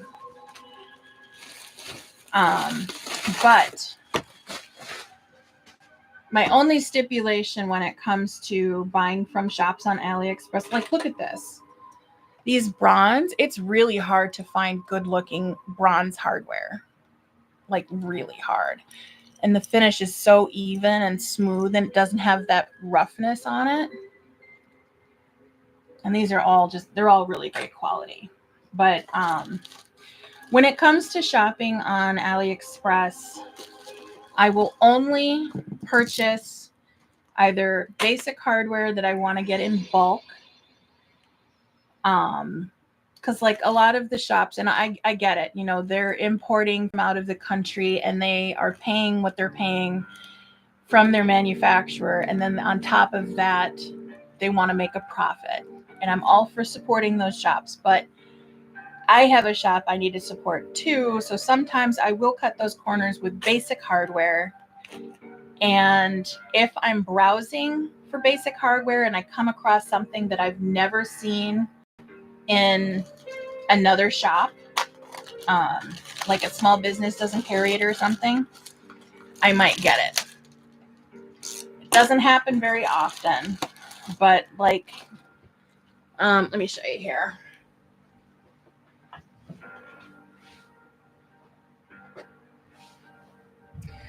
So I have been on the prowl for some decent skull conchos, and I just haven't really found any that I really, really liked. Plus, a lot of places were charging a lot. So I found these on AliExpress. And I managed to get them in both silver and antique silver, as well as matte black. And it took me about a month to find these because every skull concho I could find on there, it looked just mutilated. It did not look like an actual skull. But I grabbed those. But when it comes like stuff like this is specialty from Natural Nerd. And I'm not going to find anything like that on AliExpress. So of course, I'm going to buy directly from Jenna. You know, I've got a lot of Jenna's pieces in here. I've got like her pentagram. I've got her massive smut books. These are magnets. I also have some of her skulls. Stuff like this specialty, you're not going to find that on AliExpress unless you find a shop who's decided to rip off original designs from the designers who have their stuff custom done. And this one, people keep asking me about. These are my spider conchos that I only found on AliExpress. Unfortunately, I've only managed to find gunmetal so far, but I keep looking. So, yes, AliExpress, however you want to pronounce it, for standard stuff and stuff that I happen to randomly come across. Everything else I buy from the small businesses.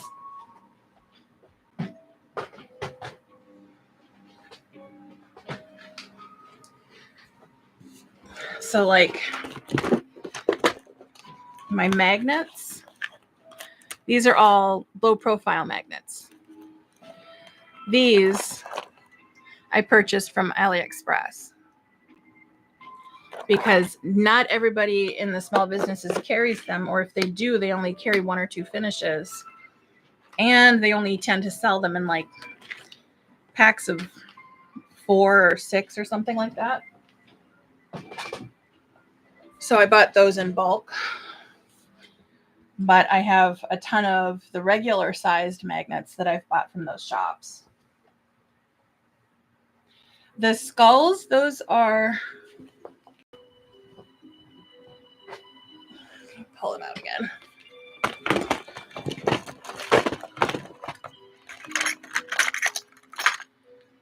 You talking about the one in my right hand or the one in my left hand? The bronze or the silver?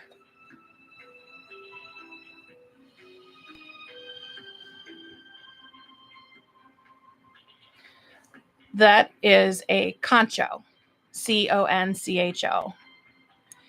And they are attached with rivets.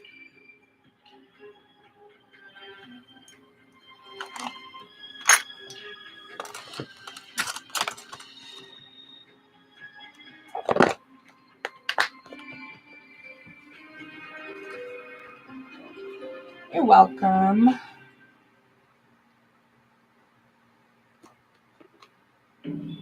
Yep, I do buy from Meaty. They actually also have a very limited amount of stuff that you can find on Amazon sometimes too. So if I can get it quicker, I'll get it from Amazon. Right? Those magnets, that was an impulse buy. She had them. I liked them. I wanted them. I got them. And it says, oh, it's upside down. Probably smut. I don't know how well you can see that. Yeah.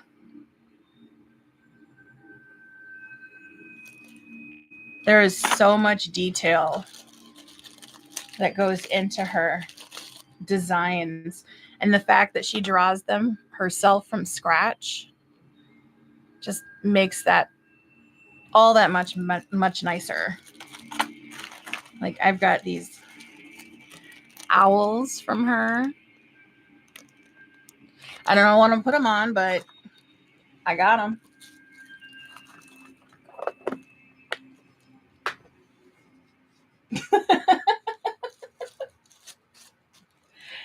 I don't blame you, but I will say that if you do plan on ordering from AliExpress, make sure you take your time accumulating your cart with stuff so that you're not ordering a lot, because getting everything, when I say not ordering a lot, I mean don't place an order this month and then another one next month and another one the next month. Also, Chinese New Year is coming, so anything you place, I think the last week of this month is going to take longer to get to you because they're going to be off for a whole month. But yeah, take your time building your cart and make sure that you need everything that's in there, and then just do one big order. It makes it so much easier.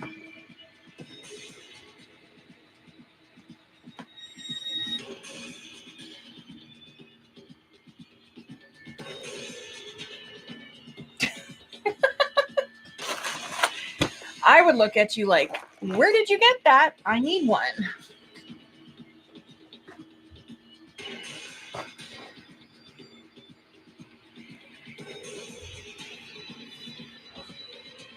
Because I do read smut. That's mostly what I read.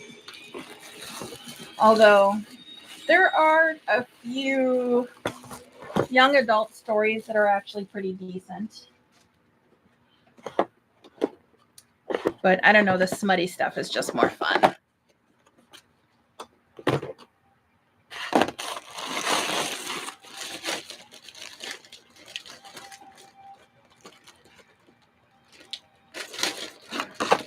I will say, though, these are definitely probably the only stuff, aside from rivets, that I would ever order in bulks this large. Because I go through them so fast, because, you know, you're not just using one at a time. Sometimes you're using 2, 3, 4, because you got your, you know, if you got a shoulder strap, and then what if you want to do a shoulder strap and a crossbody strap, and then maybe you want to do a wristlet, or you want some decorative hooks on the sides of your bags. Like, what was it? Is it the Brooklyn? And there was some Shambhala bag that I made before that had hooks on the sides. So it's handy to have like a gazillion hooks around and magnets.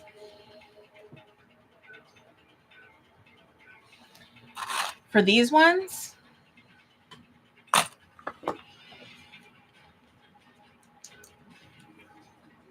let's see here.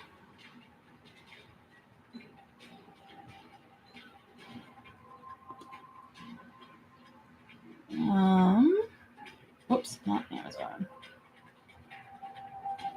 Those are meaty. And I will give you the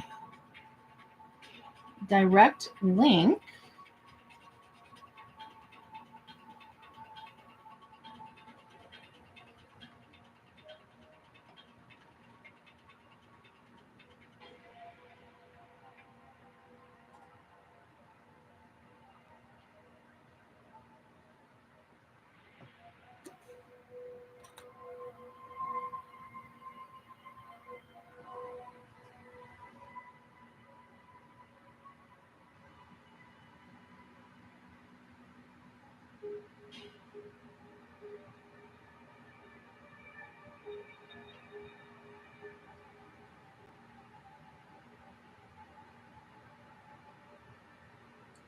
Let's see here.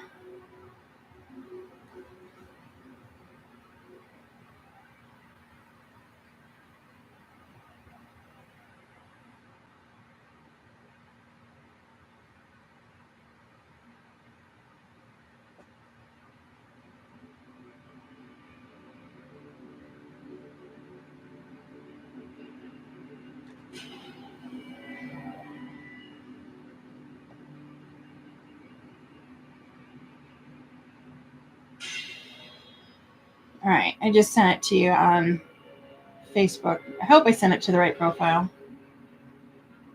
If not, there's going to be somebody else randomly getting links to AliExpress.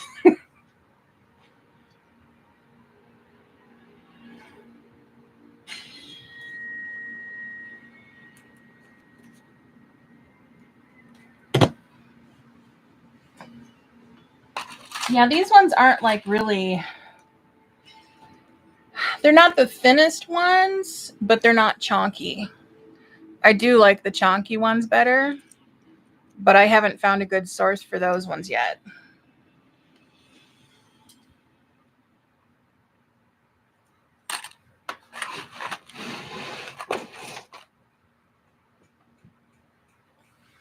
I know that there's some hooks that I ordered from, or not ordered, but I bought at Joann's a while ago that were, and this was way before I knew anything about, did I get the right profile?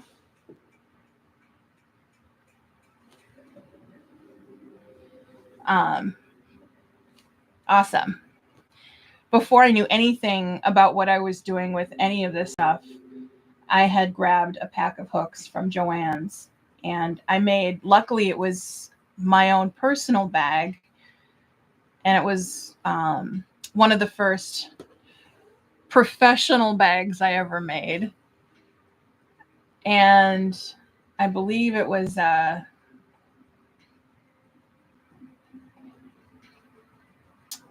what's the name of that? Anyway, I was walking through Target and I was standing there, not touching the purse or anything, and it literally just slipped right off my shoulder. And I was like, what the hell? And I thought maybe one of my kids had yanked it off. And I looked down and the hook was in two pieces, just one half laying on the floor and the other half hanging off of the strap. And I was just like, wow, never again. So I have spent a lot of time trying out different hardwares here and there. Like, this is like perfect quality. I really love the stuff they have at Wawak. I just wish that they carried matte black and gold, or not gold, matte black and matte black. That's the only finish they don't carry. Ugh. Sucks, doesn't it? I mean, as long as it's something you made for yourself, though, I wouldn't want that to happen to anybody that's purchased from me. I did once. I had a Bat Company bag that I sold, and like maybe 2 months later, she contacted me because the rivet fell out. Or not the rivet, the grommet fell out of the side. And I was like, well, damn. And that was what made me decide to add the long strap anchor to the pattern as a secondary option instead of the grommets, because that really pissed me off and I didn't want grommets falling out anymore. So since I did that, I have not made a single Bat Company with grommets, but I left it in the pattern because it's still cool looking. And some people have better luck with grommets than I do. Let me see what else I can put in.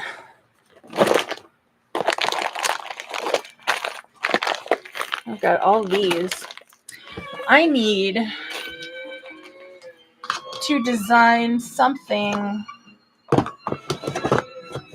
where I can use all of these tiny ass little O-rings.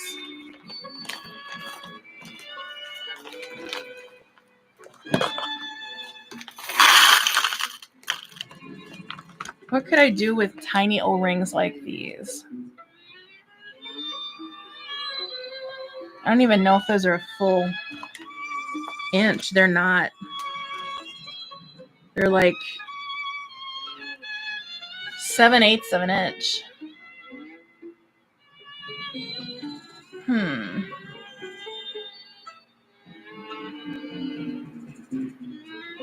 I wonder.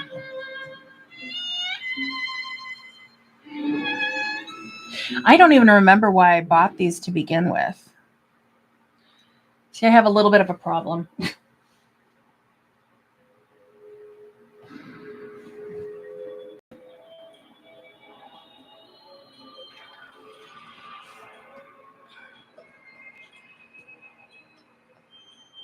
Oh, geez, that sucks. Was it like up on display for somebody to purchase or something?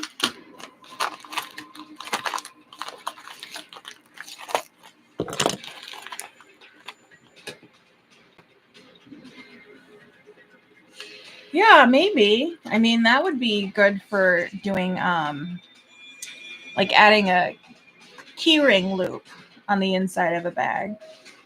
I'm thinking something more decorative, like I've got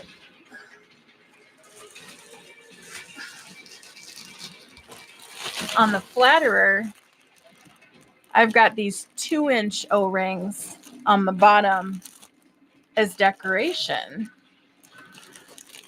So maybe I could come up with something where I hang like a bunch of them on the front of a bag or something. I don't know. Or maybe I could do another clutch that's got some decorative rings down the bottom of it or something. Ooh, that would be fun. A decorative strap.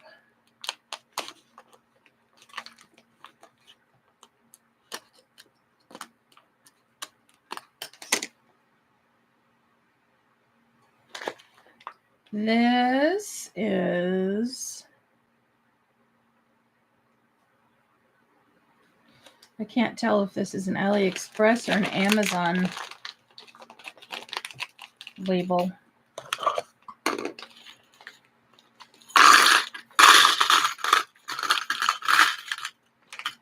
Probably Amazon. My guess is I probably needed some for something and I thought, ooh, comes in different colors. I'm going to get a bunch of them and I'm going to use them all. And then I didn't. Probably happened when I was looking for the 2-inch O-rings.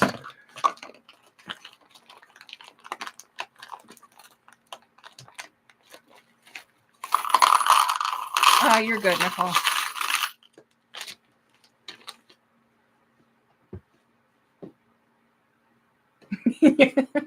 Nope, I didn't. Actually, this one looks like this one's open. So maybe I used one. Can't tell. It's still got just as many.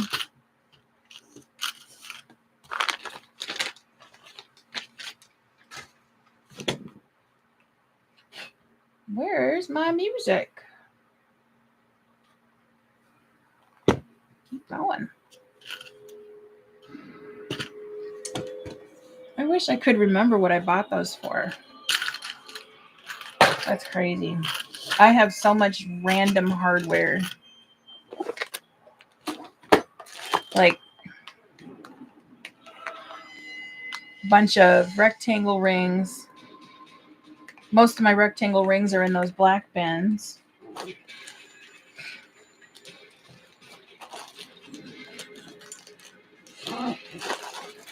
My God.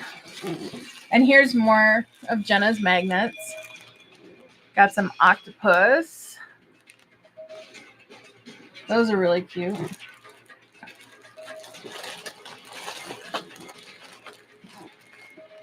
Oh, and I don't know what I'm going to use these for. It's got some skull strap ends. But if I put them on a strap, they'd be upside down. I don't know. Hey, Lauren.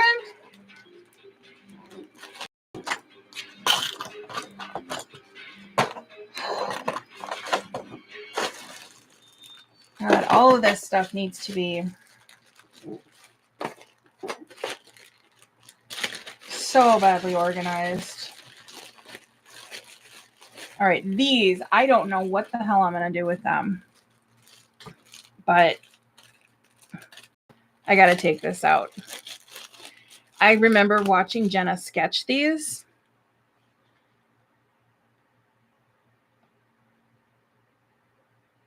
It is absolutely gorgeous.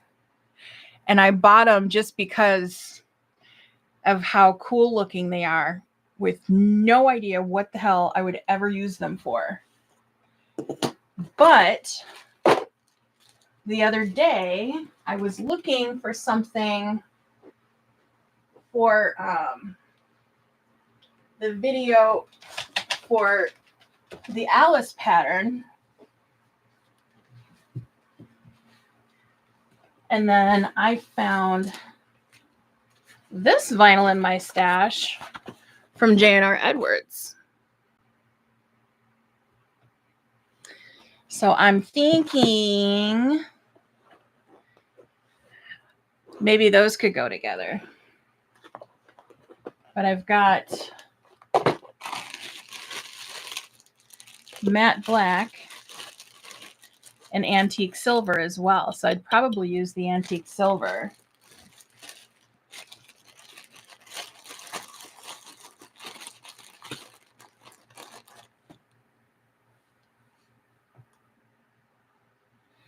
Oh my God.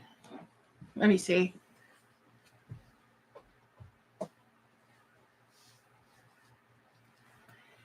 Giving me freaking, I don't need any excuse to use the shale.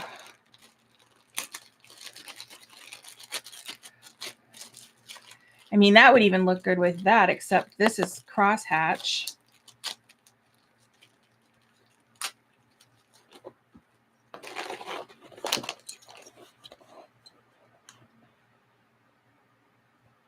That would be so pretty.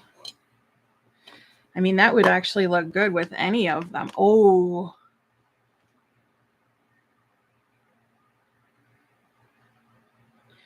Well, crap. Now I want to make, I kind of want to make a narcissist using one of these with the shale clay. That looks so good.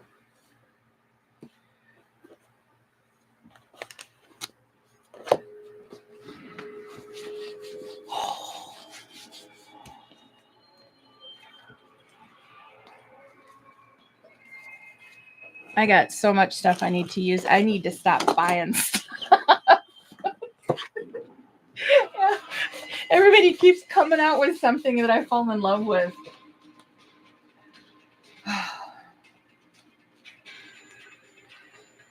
Oh my God. I was just randomly checking my email yesterday and I saw that you got that copper glitter in, and I like damn near hurt myself diving for my computer.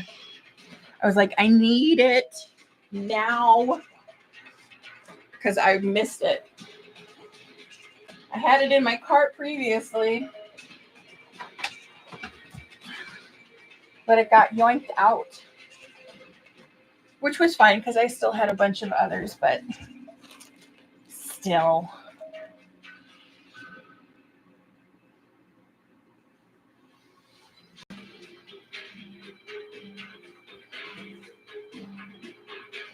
Oh, Laura. I don't know which bag that is. Let me see if I can find it.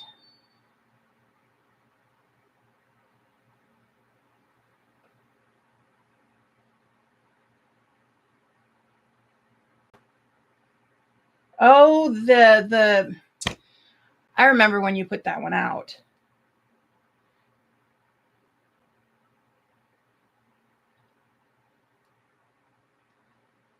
Why am I not getting? Pull it up, damn it. Oh, there is so much space on the front of that. Let me see if I can. Do you have a good frontal shot here somewhere?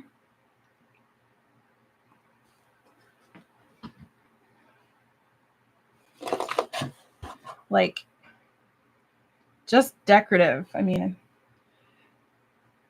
that would be really hard to see. Perspective. I can't even see how it would be. This is a really bad small screen.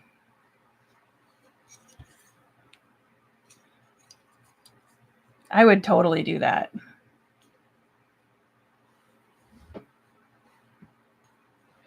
No, I remember you can shameless plug anything you want. I remember when she released that pattern, but I think I was on a pattern freeze at the time. I'm still on a pattern freeze because I have too freaking much. Too many patterns to do. But I also have too many that I'm working on. I'm trying not to pay attention when somebody else is coming up with something new. Doesn't always work. Oh, come on. Why did my music stop now?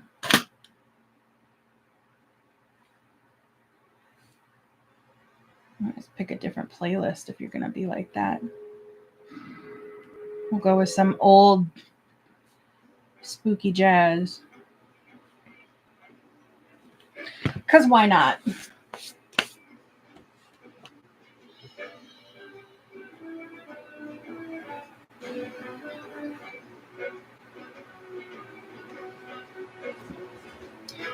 That would be fun.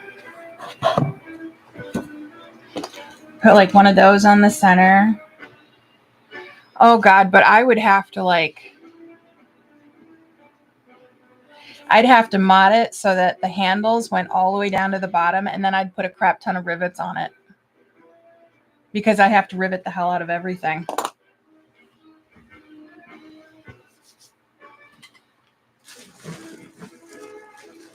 Just like I do on these. I got to put rivets everywhere.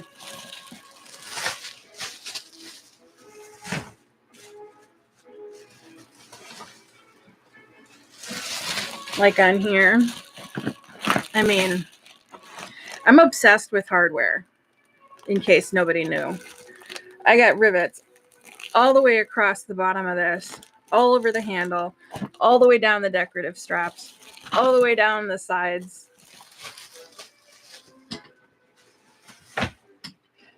So with all of that open space, put a Gigantor magnet right on the center, and then have strips of rivets coming down on either side. That would be so cool looking.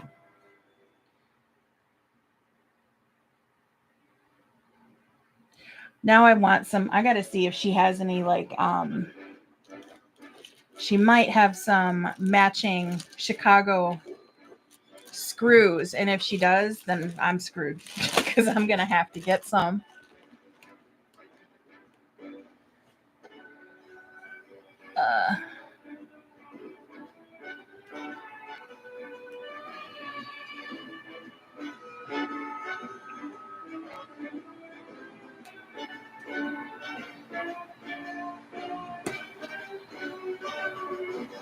Oh, damn, she doesn't have any. Let me see if she has any rivet style. I don't think she does rivets, does she? Nope. Well, damn.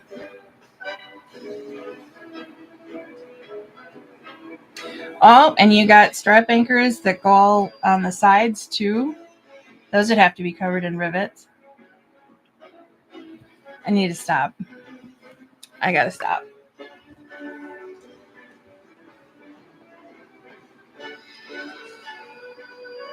Wait, what?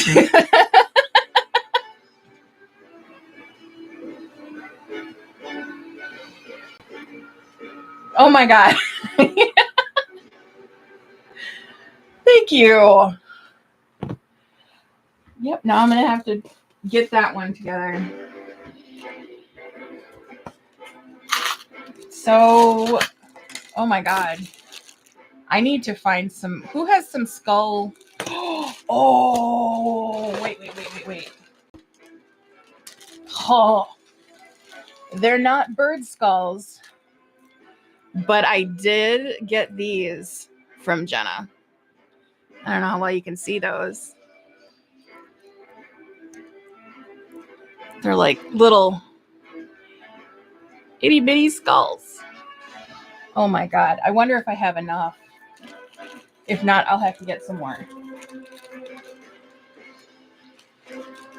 Well, that's settled then. I'm putting those aside. Let me get a project bin.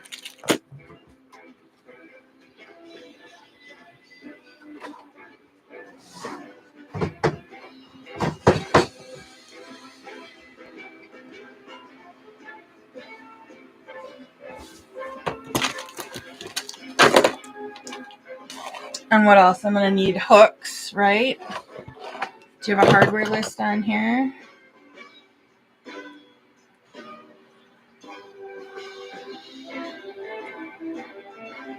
Need 2 hooks. Looks like some square rings. Oh, you got a tassel on there, so I'm going to have to make a tassel.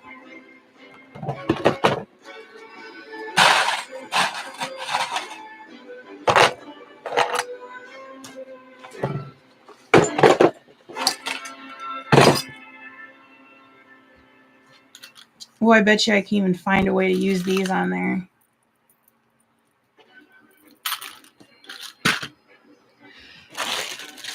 Well, that changed fast. I went from randomly going through all of this stuff to now I'm plotting out another bag. Well, because you started this, Lauren, now I'm going to also have to sew that live. Which means I have probably about a 5 or 6 hour live coming at some point in the future.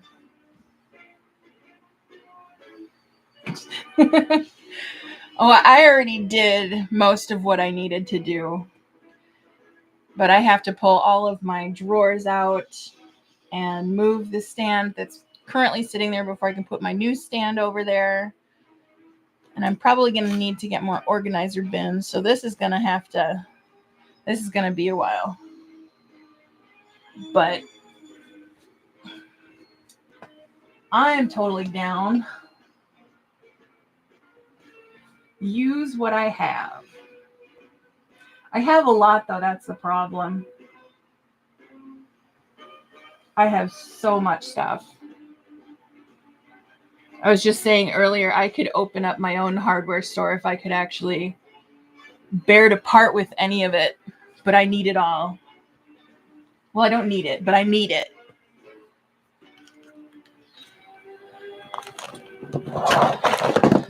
Well, here's one thing I don't need. I bought a bunch of those really cheap, tinny turn locks when I first started out. But since I started learning about higher quality hardware, I haven't touched them. I don't want those anymore. And I need to come up with something to use these on. I bought those from Amanda. My first thought would be like a Mabel, but I have not made a Mabel in like 2 years.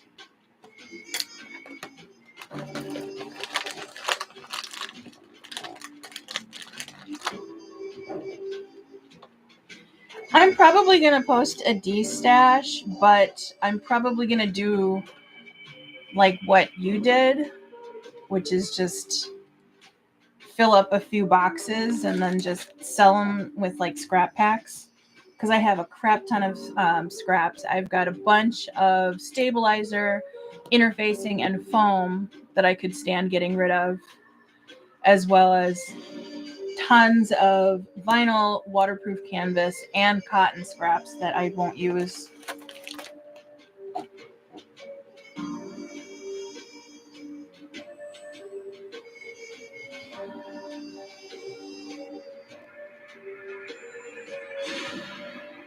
Yeah, I saw yours sold out like immediately. 2 zippers on the inside. Well, the way I've been doing pockets lately, I've been doing like the Oro Rosa zipper pocket on a slip pocket, except I've been dividing it into 2 different zipper pockets. So I've been putting like 3 zipper pockets on the inside. Let me see. What do I have?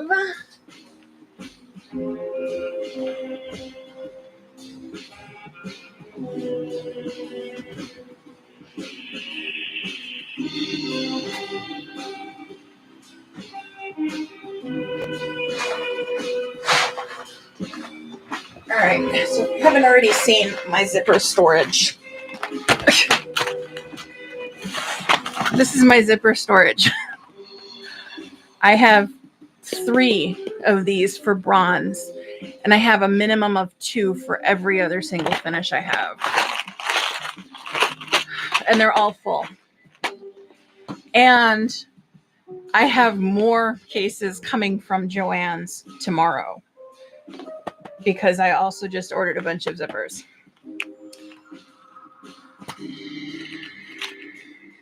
Let's see. Do I have anything?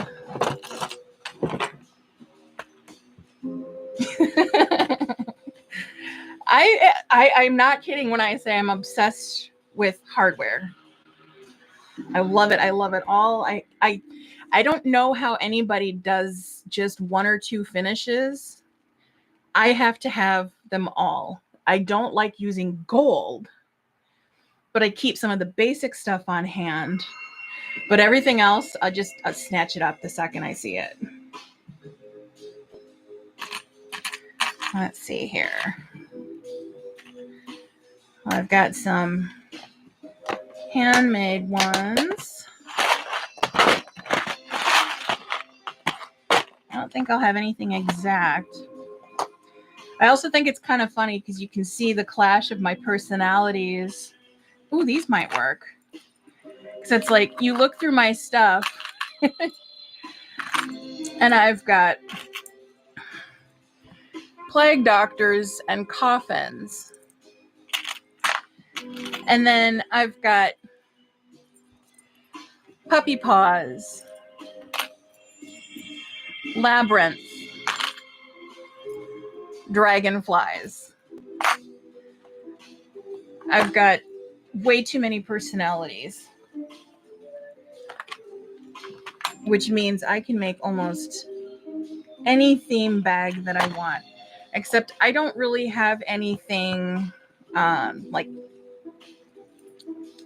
comic-y, like I don't do Marvel or Disney or anything like that.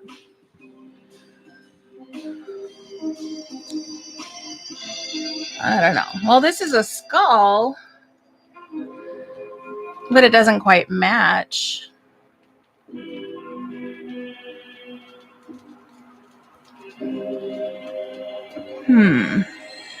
So it's like a decorative deer skull. I can't remember where I got it though. Let's see what I've got in here.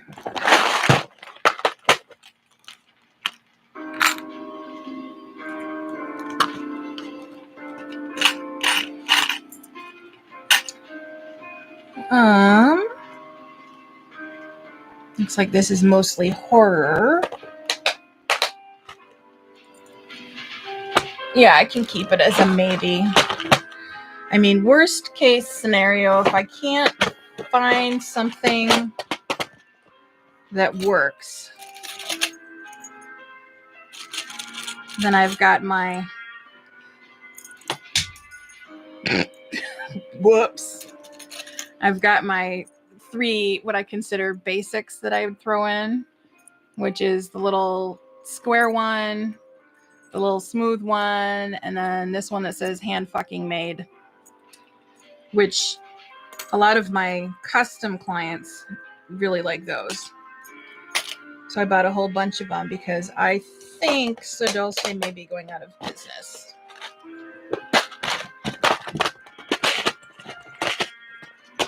So I will grab 3. They came in a pack of 3. Who sells in packs of 3? These might be from Jenna.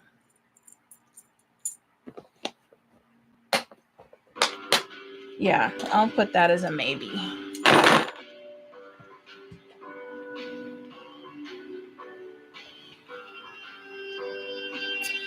And then bag feet I've got over there, because I have to put bag feet on everything.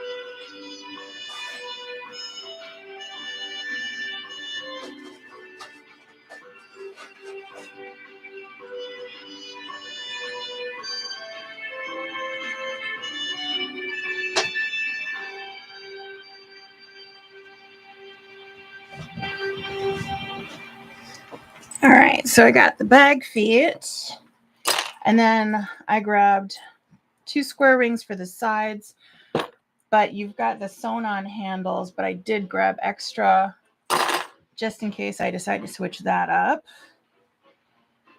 So is that everything? So I've got the Chicago screws and the magnet that I'm going to turn into a decorative piece, the 3 zippers, the bag feet, the hooks, and the square rings.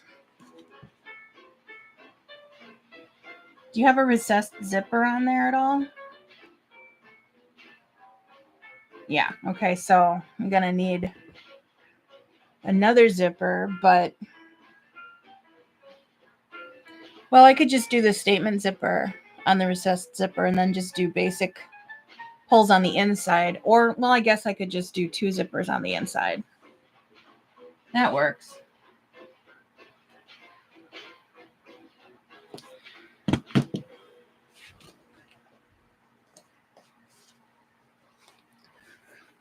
And of course, I got to put the shale clay with it.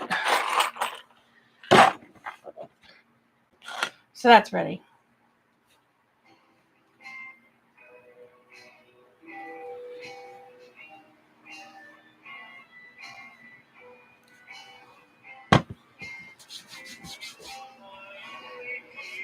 Now I want to sew. I'm not going to do it. I'm not going to do it tonight. I'm not cutting anything out tonight.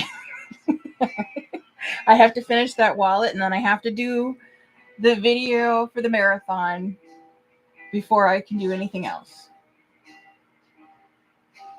I'm going to hold myself to that because it's got to be done.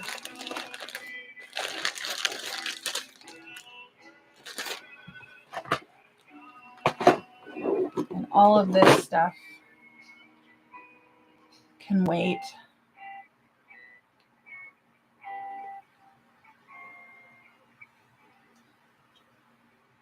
Well, damn, now I'm all excited.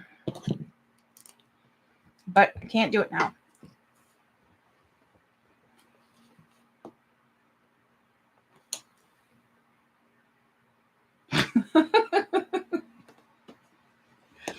You need to get a phone mount and mount it on your machine. That's what I do. I'm eventually, when I get the room cleaned up, I am planning on doing a room tour. I don't know if I'm going to do it while I'm still down here or if I'm going to wait till I move rooms, but I'm going to end up showing my recording setup, which is kind of redonkulous. I have a large boom mic stand that I keep my camcorder on. And then I've got a swing away cell phone holder. And then I've got an overhead clamp that I can also put my phone or my DSLR camera on. And then I have an arm reaching over my machine that I keep my tablet on. And then I have another arm reaching over my machine that I keep my cell phone on. So at any given time when I'm sewing, if I'm watching somebody live, I'm watching them on my TV, but then I've got the live up on my phone where I can actually type and talk. And then I might have the instructions on my tablet for whatever I'm working on if I need instructions, or if I don't, I'll keep that one on instead of my phone for the chat. And then if it's a live that has more than one person and they're doing it on 2 different channels, I will have each of their channels open on my computer, which is next to my table. So I will be literally running like 4 or 5, however many screens at a time, watching whoever else is sewing, giving them all the views. And anytime I need to turn to do something, I can still look up and see what's going on. I like my electronics too,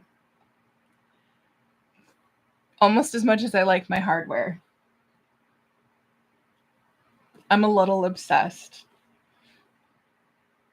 I deny nothing.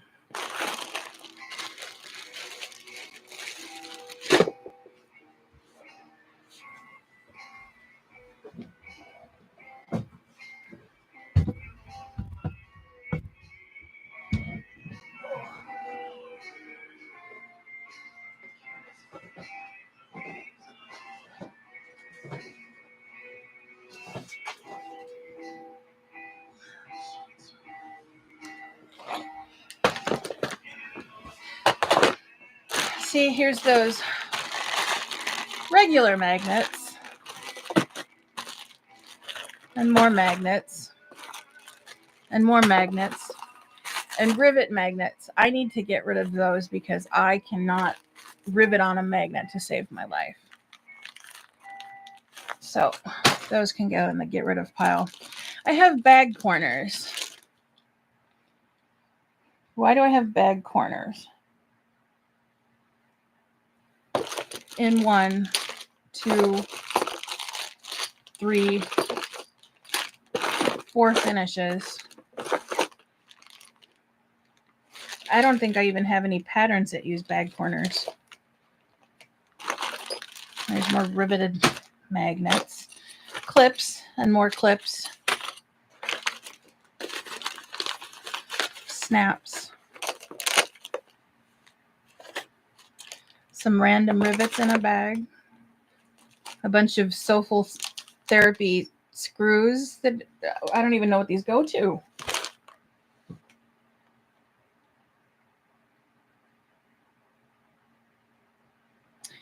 Yeah, after playing around with everything, I've come to the conclusion that I prefer everything with prongs because I know I can secure them in. You fell out of here. I wonder who I got these from. I can't remember.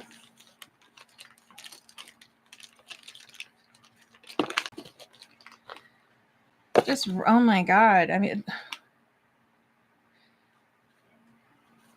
I don't even know where all this stuff came from. There's my Velcro. More riveted snaps, magnets. Hey, look, my first empty bin. Yay!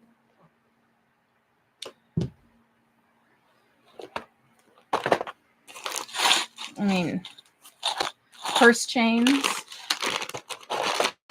purse chains, purse chains, more purse chains. I think I had another purse, yep, another purse chain. I know those ones came from Amazon. These ones all came from AFA.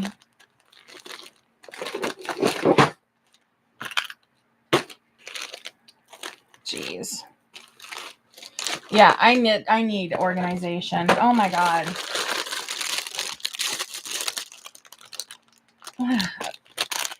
Pieces for making a clock bag. I bought a Alice in Wonderland K&A Fabrics does those ones where the pattern pieces come pre-printed on the fabric. And I grabbed their Alice in Wonderland bag. It's a circle bag that's supposed to have a working clock on it. I think I bought that like 2 years ago.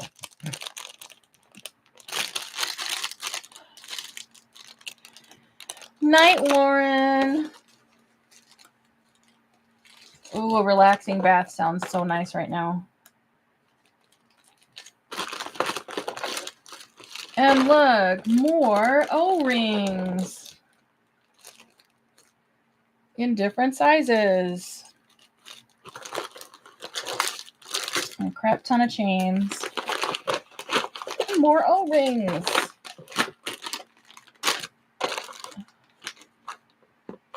And more O-rings. Chains, chains, chains galore. It'll be so nice to have all of this stuff separated into their different respective drawers so that I know what I have in every finish. I'm not really a fan of not being able to find something and then buying a new one and then finding the original one. All right, this is all random stuff that will not be making the journey into the new bins.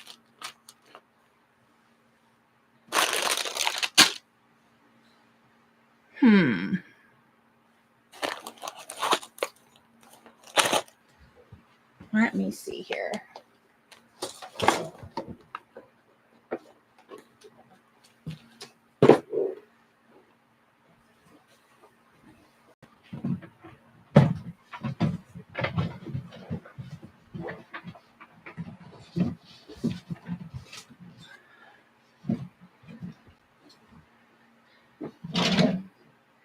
So we'll do,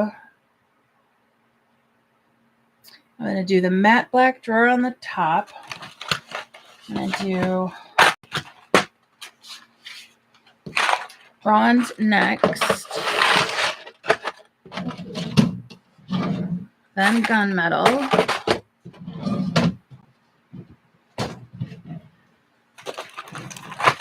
then silver and nickel, then rainbow, and then rose gold and gold can go to the bottom.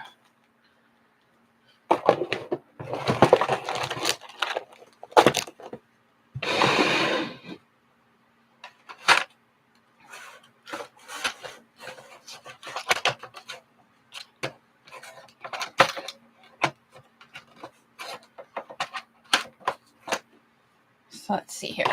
Put maybe chains in here. That's a gunmetal. That's matte black. I bought all these chains to use on greedy clutches and then never got around to doing them. I also have some of those short plastic chains that I planned on using.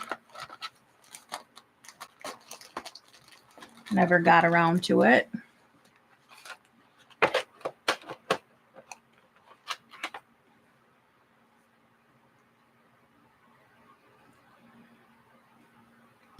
All right, so this can go in here.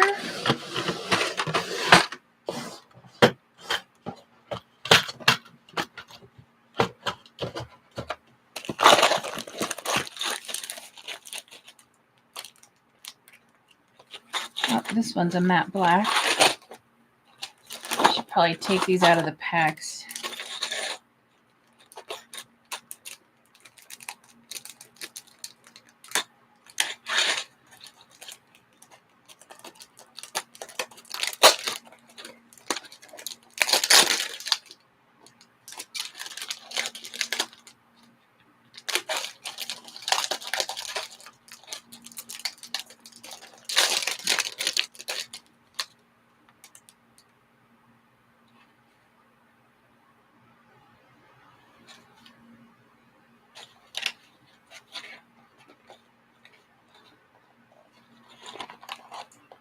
Oh, you did? Awesome. I can't wait to see it. I love how creative people get with those. That definitely seemed to be my most popular pattern this last holiday season, which I think is awesome because that pattern was made as a holiday pattern for my aunts.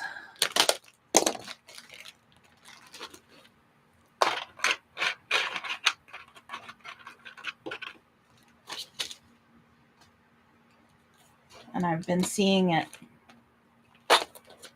a lot lately.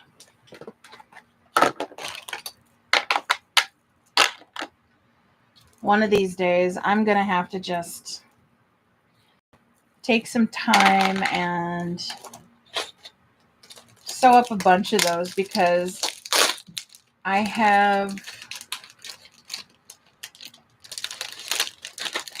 don't think I've made even one since I released the pattern because I made so many for the release and then I just got busy with everything else.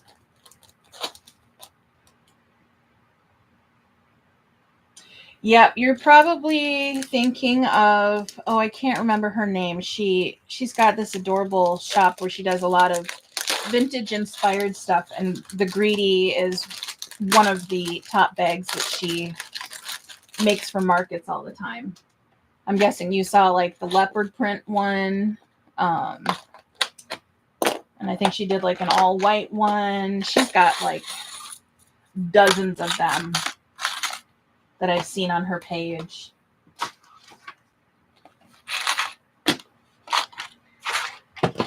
I gotta remember what it's called, what her name is. That's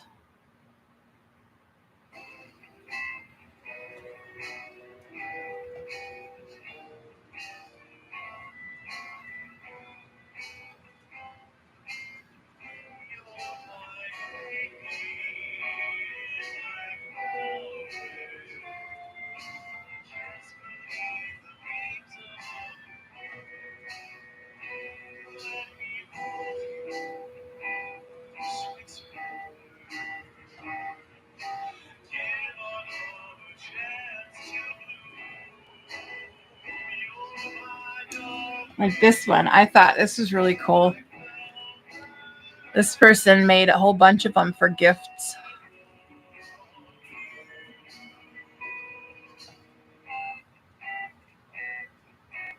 I can't remember if that was her or not. No, I think her name was,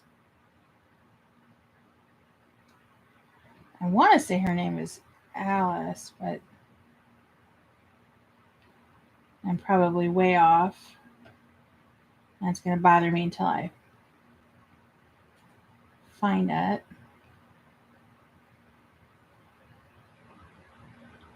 Because I know that leopard print one was more recent.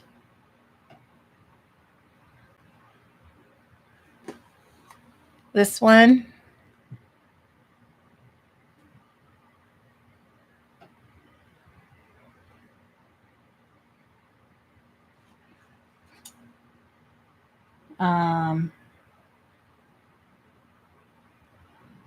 Let me switch over to the business page because I see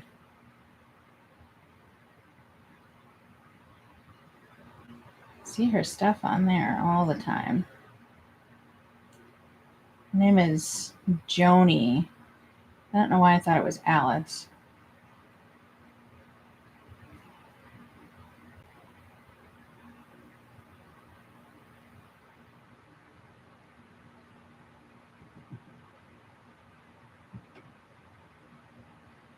Yeah, the one she finished, it looked really cute.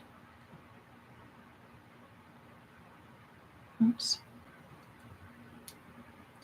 I need to learn how to navigate this stuff better.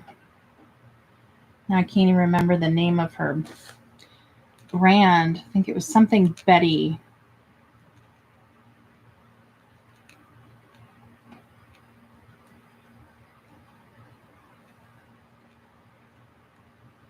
That is just going to bother me until I figure it out.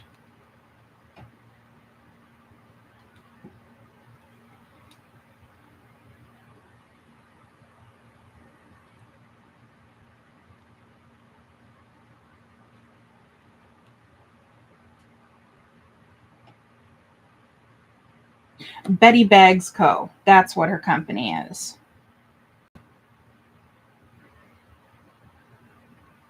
So, like, here's a picture that she's got on her page where she's at a market. And if you zoom in, right over there, she's got like a whole bunch of greedies. She makes a ton of them. She's really good at it. Like, she's got about as much experience with the greedy clutch as Connie has with the narcissist. Like, the two of them have made a bunch of those bags. But I think that's really cool. It like gives me the warm fuzzies when I see people making my bags. Because I know that a lot of times I'm like doubtful that anybody's going to really like them. So I'm always like really happy when they do. Very, very happy.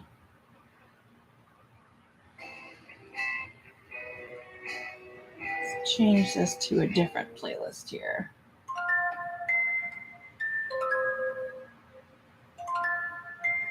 This one's called Creepy Doll Shit. The playlist.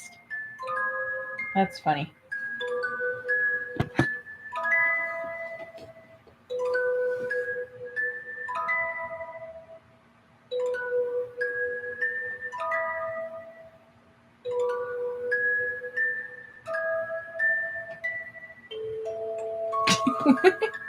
It does, doesn't it? Yeah, I've spent a lot of time second guessing myself, and I've finally reached the point where it's like I care, but I don't care. I'm forcing myself not to care, if that makes sense. Like, if I make a bag, as long as I'm happy with it and I like the way it turned out, I don't care if everybody else doesn't like it, because one person might love it, and that will be the person that takes it home.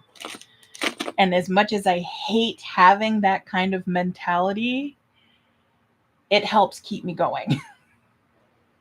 Knowing that there's somebody out there who is going to like something that I make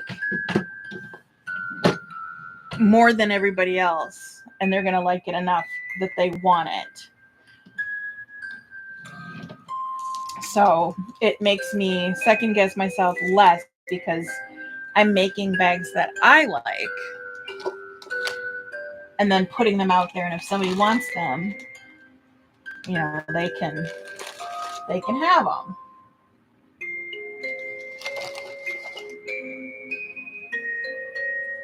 Now, what the hell color is this?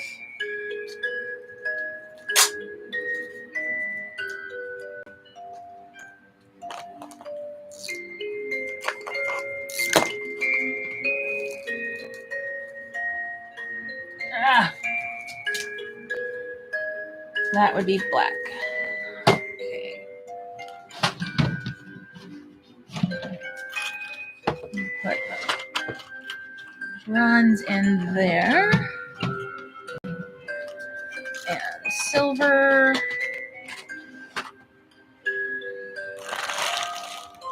These are gunmetal.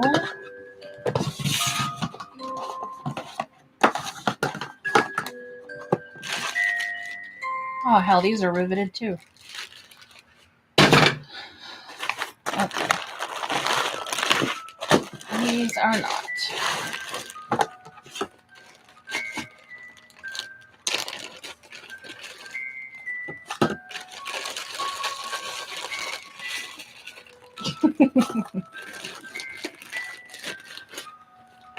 I already have a whole box of stuff to get rid of, actually. It's just chock full of all kinds of stuff that I know for a fact I will never, ever use.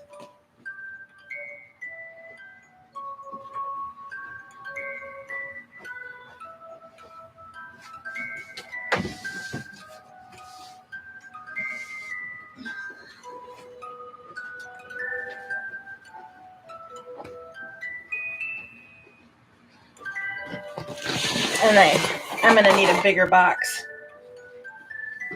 Like, I started... Wait, what's this up?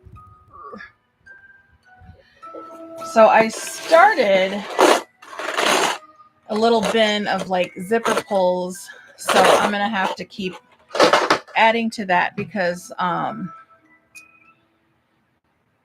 from that one shop that I no longer support, I did buy some of their bulk random zipper pulls, and there's like a lot of fandoms in there that I won't touch because, you know, I like not being dragged into legal crap.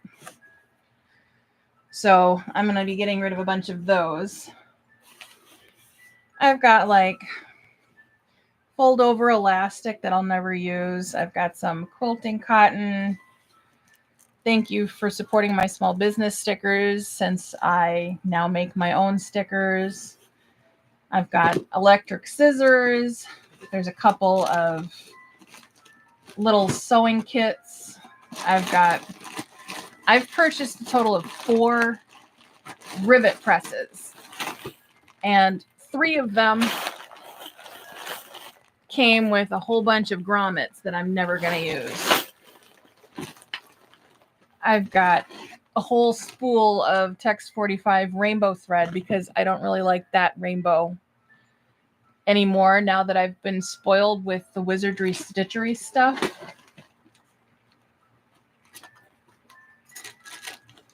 Yeah, that's a crap ton of grommets.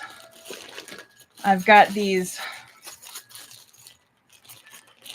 really weird looking tab zipper pulls that I just don't like the shape of them, but they came with some zipper tape that I bought.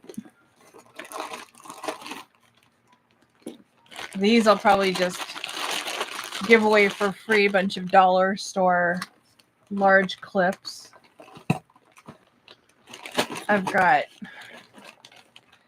some piping that's too thin for what I prefer, and I like making my own to match whatever I'm making.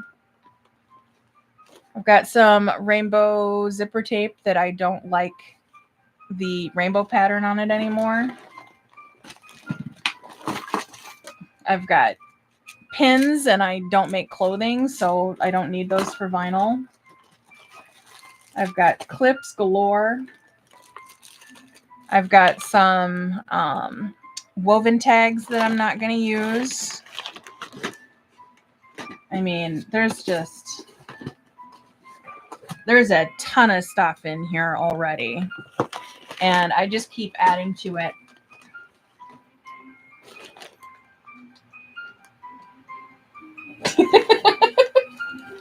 Just get over it.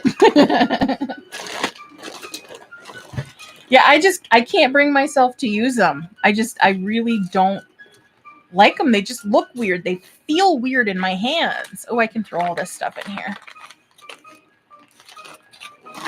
And if I feel weird using the zipper to open and close something, I'm not going to feel comfortable putting it on a bag because I know I'm going to have to touch it a lot. And that's just me being weird, I guess. And they came with the other version that's more like a pop tab looking one. And I can stand those ones, so I'm keeping those.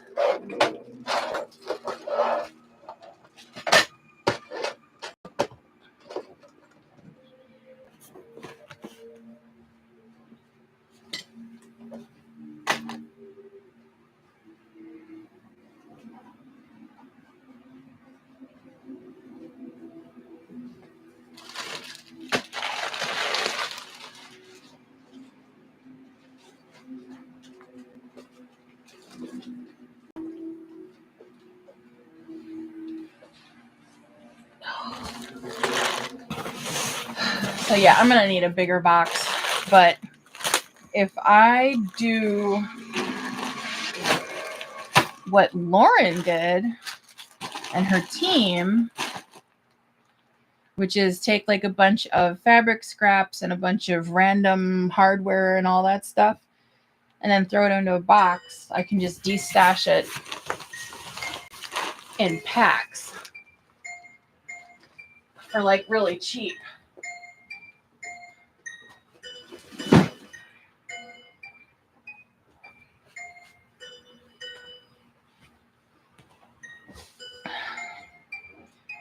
Because, I mean, it would make sense for someone else to be able to use it. I mean, if I did bubble mailers, I'd have to do a lot more, I think.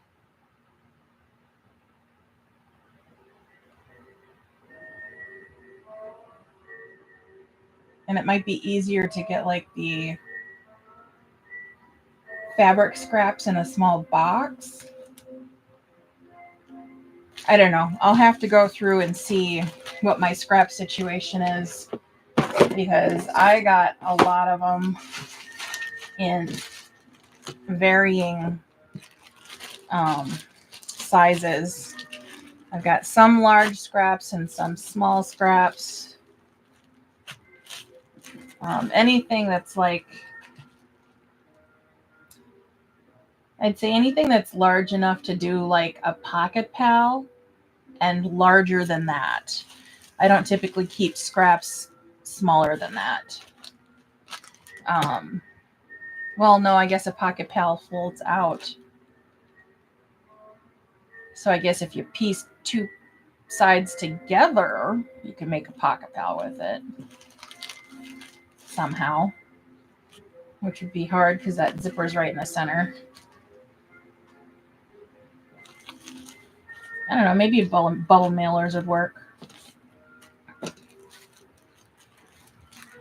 Either way it goes, I just need to get through everything and get rid of anything I don't want to use. I'm also planning on destashing a bunch of vinyl because there's a lot of stuff that I've purchased at the time that I thought I'd use.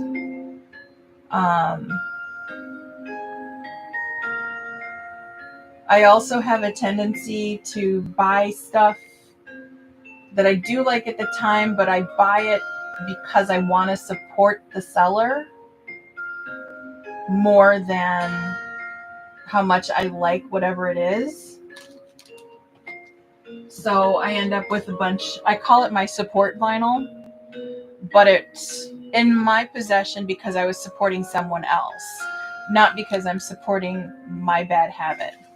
But at the same time, I guess I am also supporting my hoarding habit. But there's a lot of vinyl that I do need to get rid of. And then there's the stuff that I keep stocking up on that I really, truly love. Like this shale clay. Oh my God, it's so soft. It's like butter. I'm like obsessed with this. I don't even know how many rolls I have right now. But I had to stop myself from ordering too much. And Lauren was like, don't worry, we're keeping it in stock. I was like, okay. And I'll just get a little for now. Oh, you got to try it. It is so, like, it feels like leather. Like, it's thick, it's durable, and it feels like leather. It really does. And it sews very easy in the right pattern. I think the first time I used it, I tried to use it with, what was that? I think I was even sewing live when I did that. Was it? I don't know, but it's I think I had an issue with it sliding a little bit. But yeah, it sews really, really well. And the needle goes through it like butter. I used a whole bunch of it to make a Lauren bag recently. And oh my God, I love it. And I did it with red thread.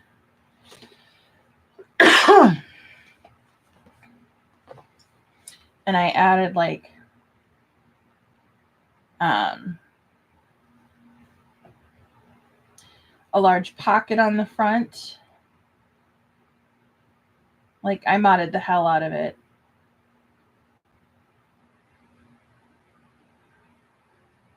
Where is? I think I already posted it on. Yeah. So that's what it looks like. And it was so pretty. I'm trying to see, is there a... And I used the fuck pulls on it. But you can see up close behind the pulls how it looks like a skin texture of some kind. But it also looks like clay. Like, I'm sure that's what its purpose is, to look like a clay. And it does. But it also, I mean, it kind of looks like elephant skin. I think if that's probably the closest I can think of. It looks like elephant skin and it feels so nice. And it's squishy. It's not like that stiff vinyl that a lot of places have. It squishes really, really well. So yeah, I'm obsessed with that one. And it comes in, I want to say 5 colors. They're not all the same though. I've got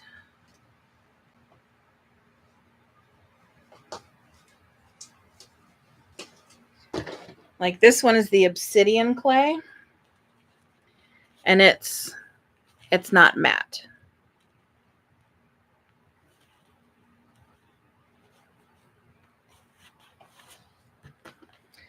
And then can't remember what this one's called, but it's the whiter, the cream color. It's also not matte.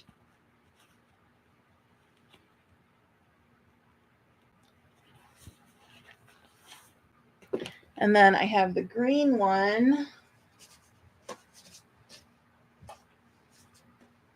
And the red one. And these ones are both more matte, so they're closer to the shale clay.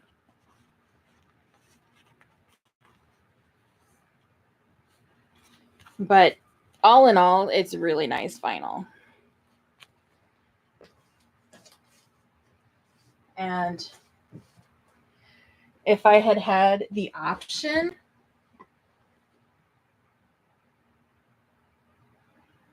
oh yeah, I absolutely found a favorite. I'd say my staple though is like a black crosshatch, but if anything is going to replace it, it's definitely going to be the shale clay. And if I had the option, to buy this by the yard, I would. I asked Lauren if she would sell it by the yard, but she says that she gets it pre-cut in the 18-inch rolls. So I can't get it because I like to buy my base vinyl 10 yards at a time. So if she had that option and was able to cut down 10 yards for me, I would totally buy it from her every few months. But I'll just have to, buy it by the roll, which is okay.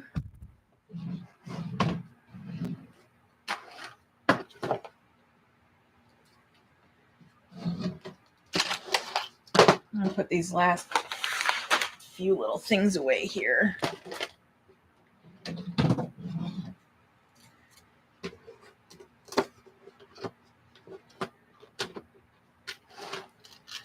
My music keeps cutting off.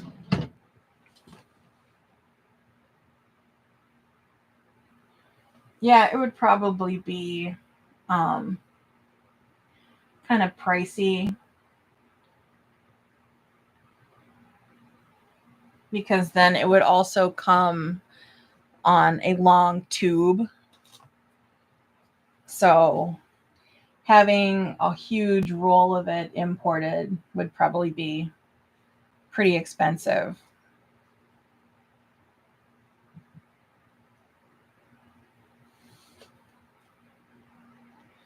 For my pictures, I've got a 32 by 32 by 32 inch photo box that's just got a white background in it. And then it's got lights that it came with. So I've got a Canon camera.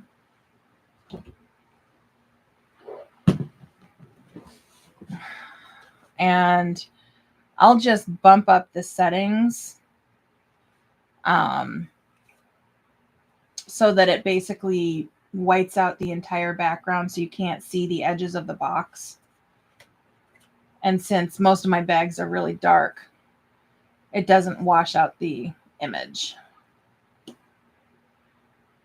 And I've tried taking the same kinds of photos with my phone and it just doesn't work the same. But yeah, it's just bumping up the settings. I don't do anything special. Are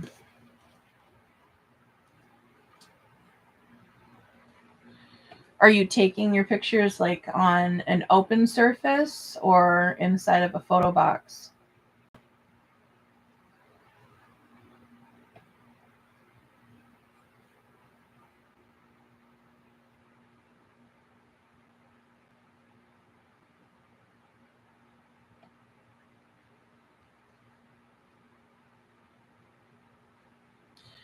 Because I know before I got my photo box, if you go to the dollar store,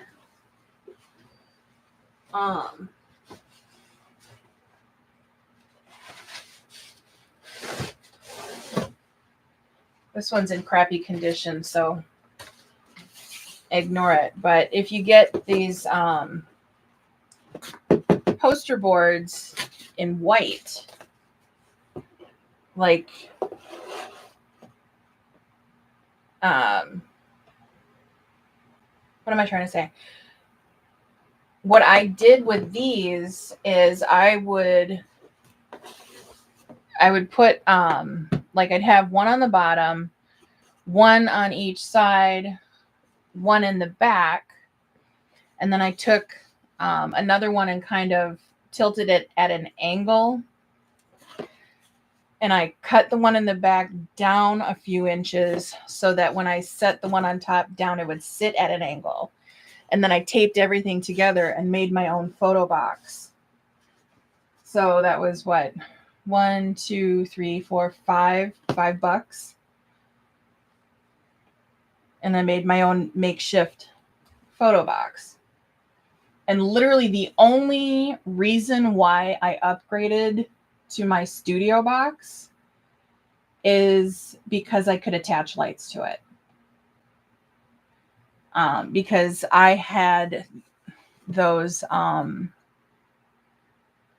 stage lights on the light stands that have like the matting sheets over them, and I had two of them angled into the box, and I just was not getting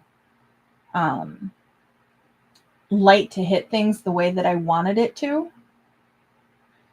And the photo box that I ended up buying came with 3 lights that you can mount on the inside. So I've got, when you're facing the front of the box, I've got one attached to the front pole on the right, one on the left, and then I have another one mounted to the top of the box, tilted so that it points down towards the bags. So I've got the entire front of it just completely lit up brighter than Christmas.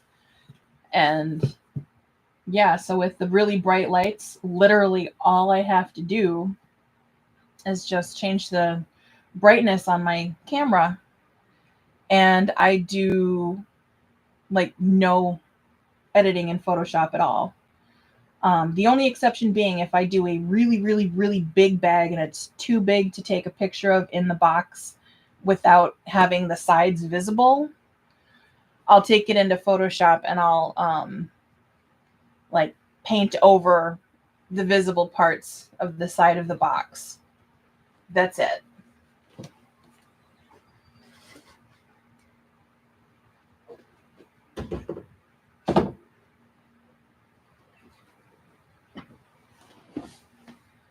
I have been trying to find the perfect black surface to take my pictures with, but I haven't found one that looked very good. So I actually have some boards coming from Joann's tomorrow that I'm going to try and see if that works. And if it doesn't, then I'm going to stick to the white. But I'm not completely happy with my photos, but they work for now. And I know there's other things that I should be nitpicky about. So I haven't been worrying about it at all.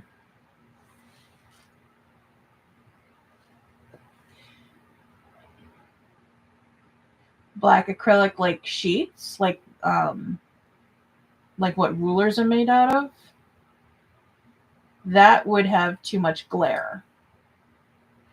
I currently have some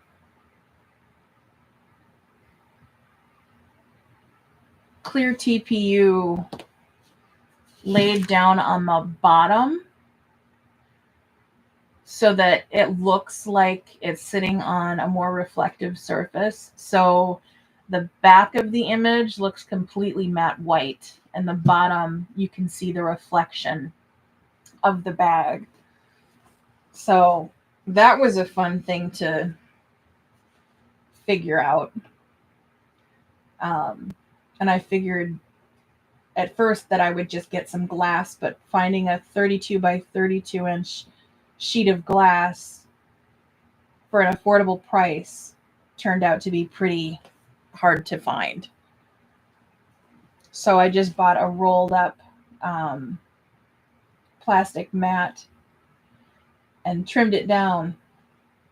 And now it permanently sits in the bottom of my photo box. So that's the most I've ever done to like try and make my pictures look better.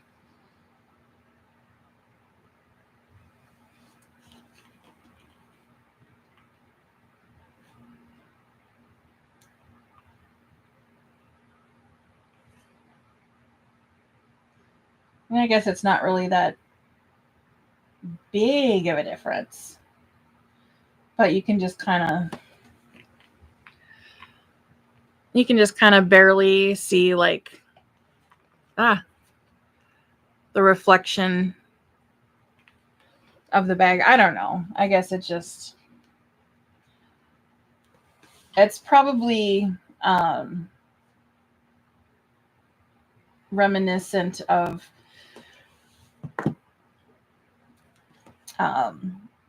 photos that I used to take in the virtual world Second Life. But the way that you would do pictures in there with reflective surface was very different, because you would literally have to take, oh, please tell me you're familiar with SL. Oh, dude, I'm still on SL. But not as much.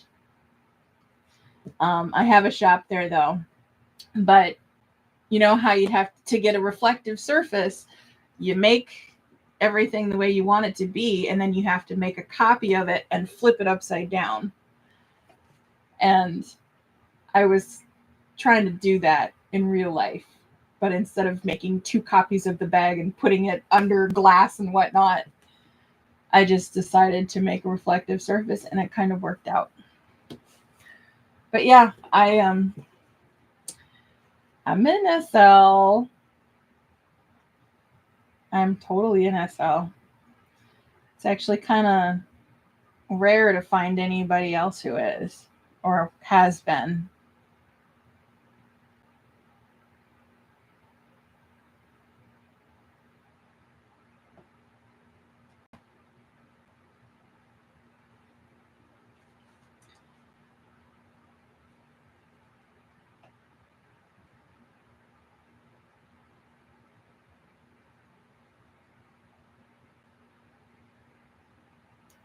I'm trying to log into my Flickr here.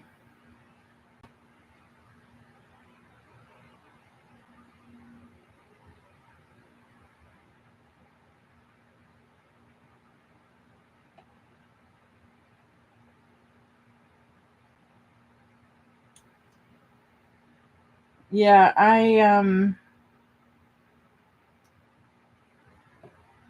I'm still there because my store still exists and I'm paying for my sim, but I don't really I haven't created anything in there since I started making bags.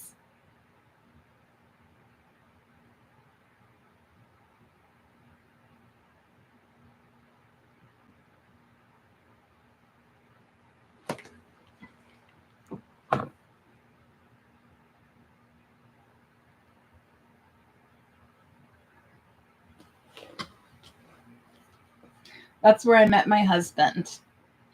We met in a nightclub. And I had a little hover bat floating over my shoulder. And when you would say certain things, it would chat back at you. And he started trying to set off my back constantly. And his name in the game was Dorn. And I accidentally called him Dork. And then I couldn't get rid of him after that. And somewhere along the lines, he convinced me to like actually marry him and like have kids and crap. Yeah, we've been together for 17 years. So, and I joined SL back in 2003. No, 2004, I think, was my very first character. Oh yeah, way before Mesh. I still have flexi skirts. But like,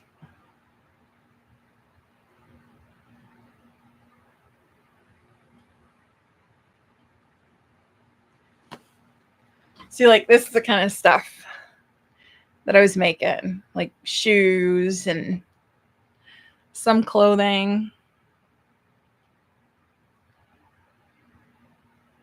Ah.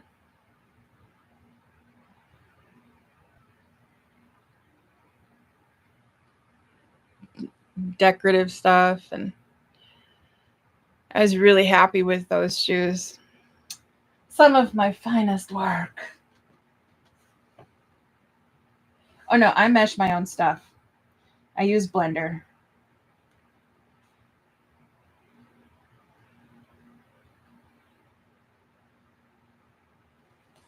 Look, I don't know if this is like foreshadowing or what, but I actually made some heart bags in SL years before I even learned how to make a sewing machine or use a sewing machine.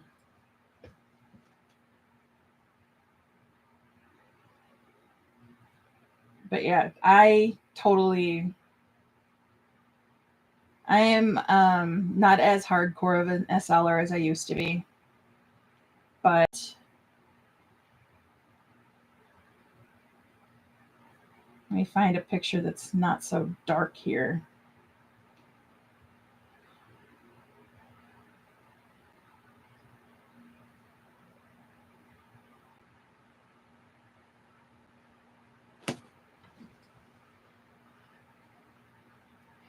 See, I even made flexi clothing.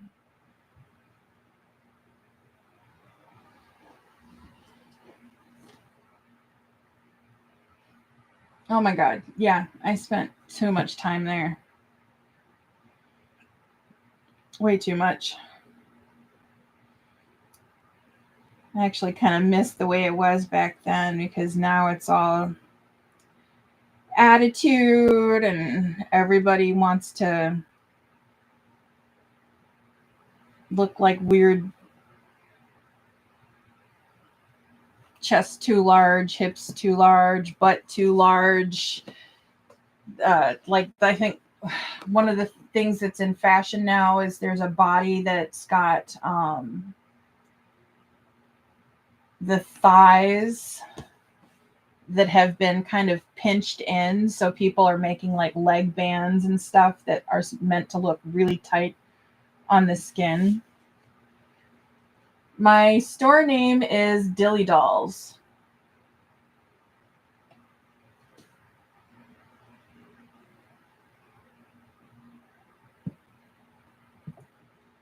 And I was planning on bringing some of my bags into SL to sell at my shop. And then my whole shtick was going to be like, hey, if you like the bag here, get yourself one in real life. But I got as far as making a narcissist in Blender, and then I uploaded it and I added the hand animation, and that was it. I just have not had the drive to bring anything else in there. Maybe I will one day if I ever get tired of sewing. But it's just so much more relaxing to be in the sewing community than it is to be in an SL community, because that is still just so freaking catty.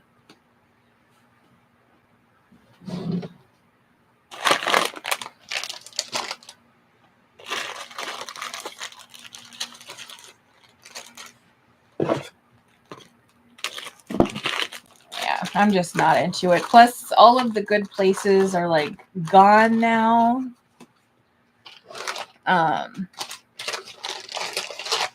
There used to be so many good clubs where you could like go and hang out with people and just listen to some good music and make new friends.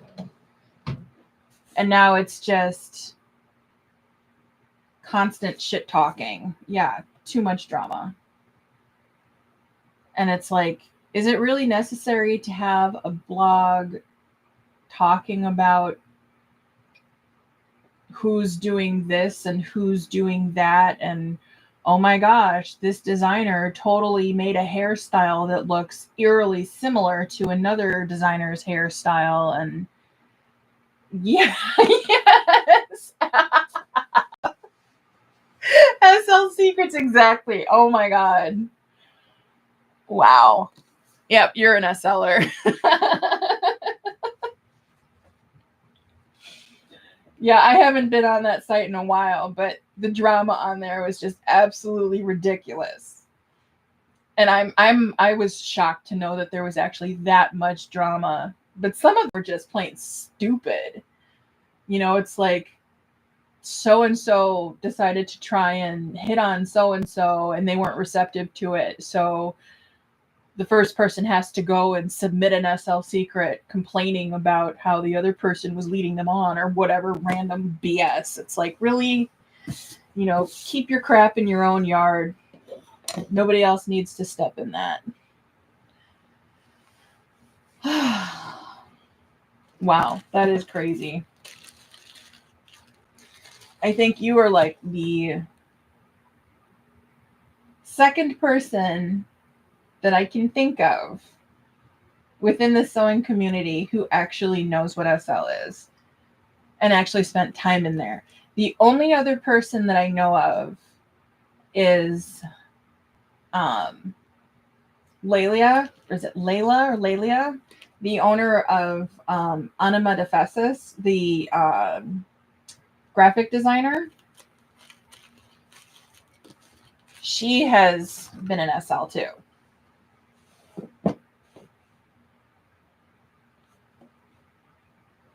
Right? If you have something to say, just say it. Exactly. They all want to hide behind their avatars and their screens with their little blow up doll bodies.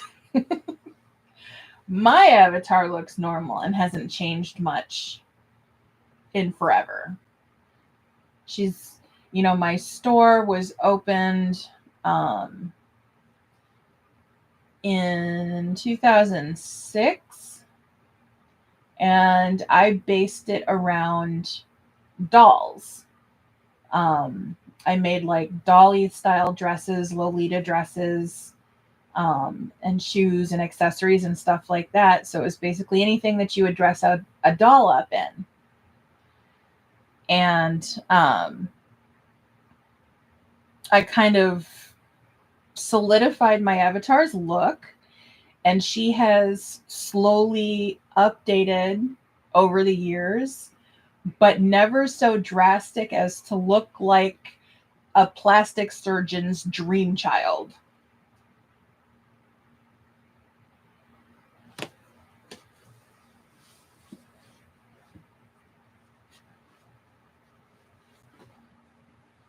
Oh, but see, you haven't closed your account yet, have you?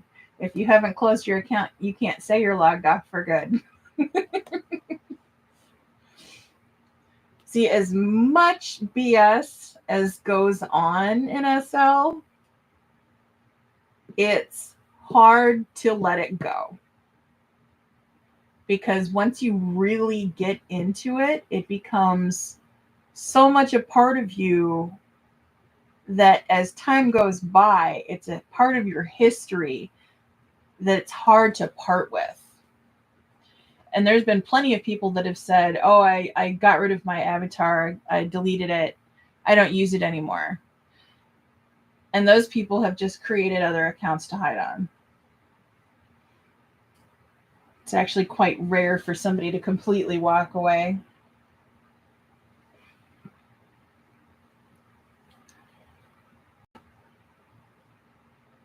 Did you know that Linden Labs now has a browser version that just went beta, public beta yesterday? And there is even, I don't think I have it on here. I think it might be on my tablet.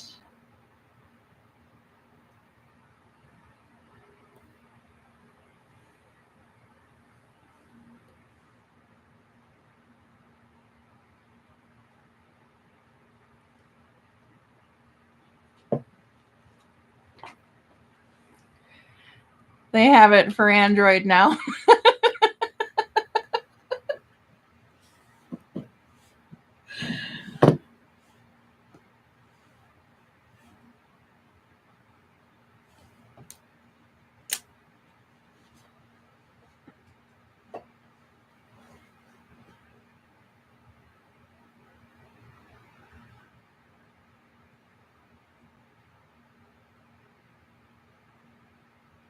Really? You get notifications that they're going to delete your accounts?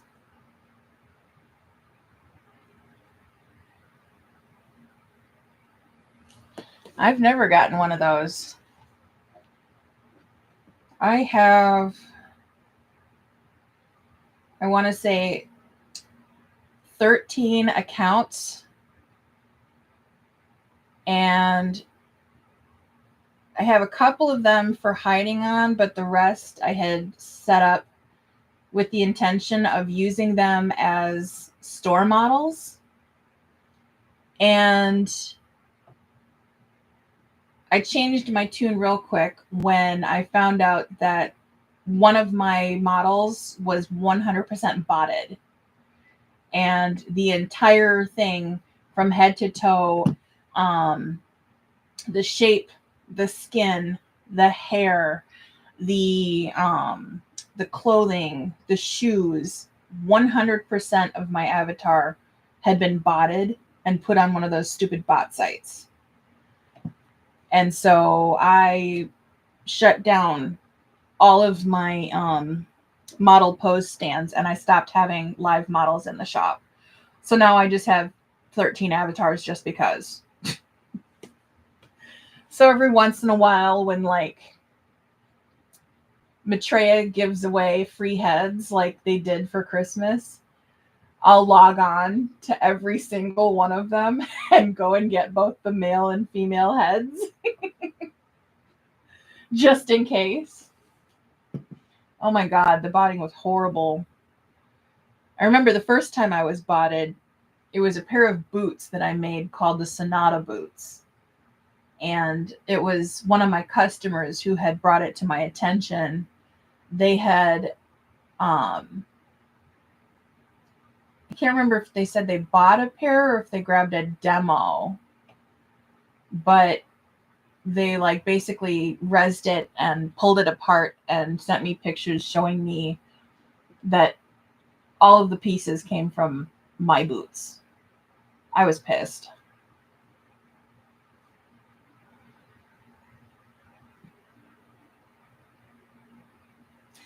Oh, did I say Maitreya? Maitreya doesn't do heads. Yeah, I use the Maitreya body.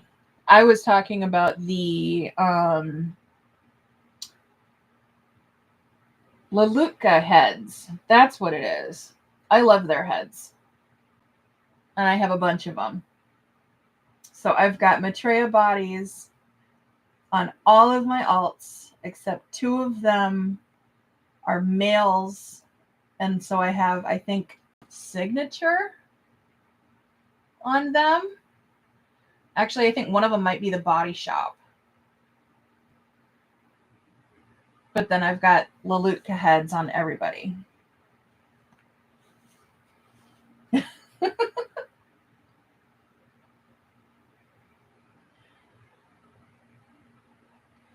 you know what? I'm going to end this live. Let's chat on Facebook. And then I'll go log in too. Maybe we can meet up in SL or something.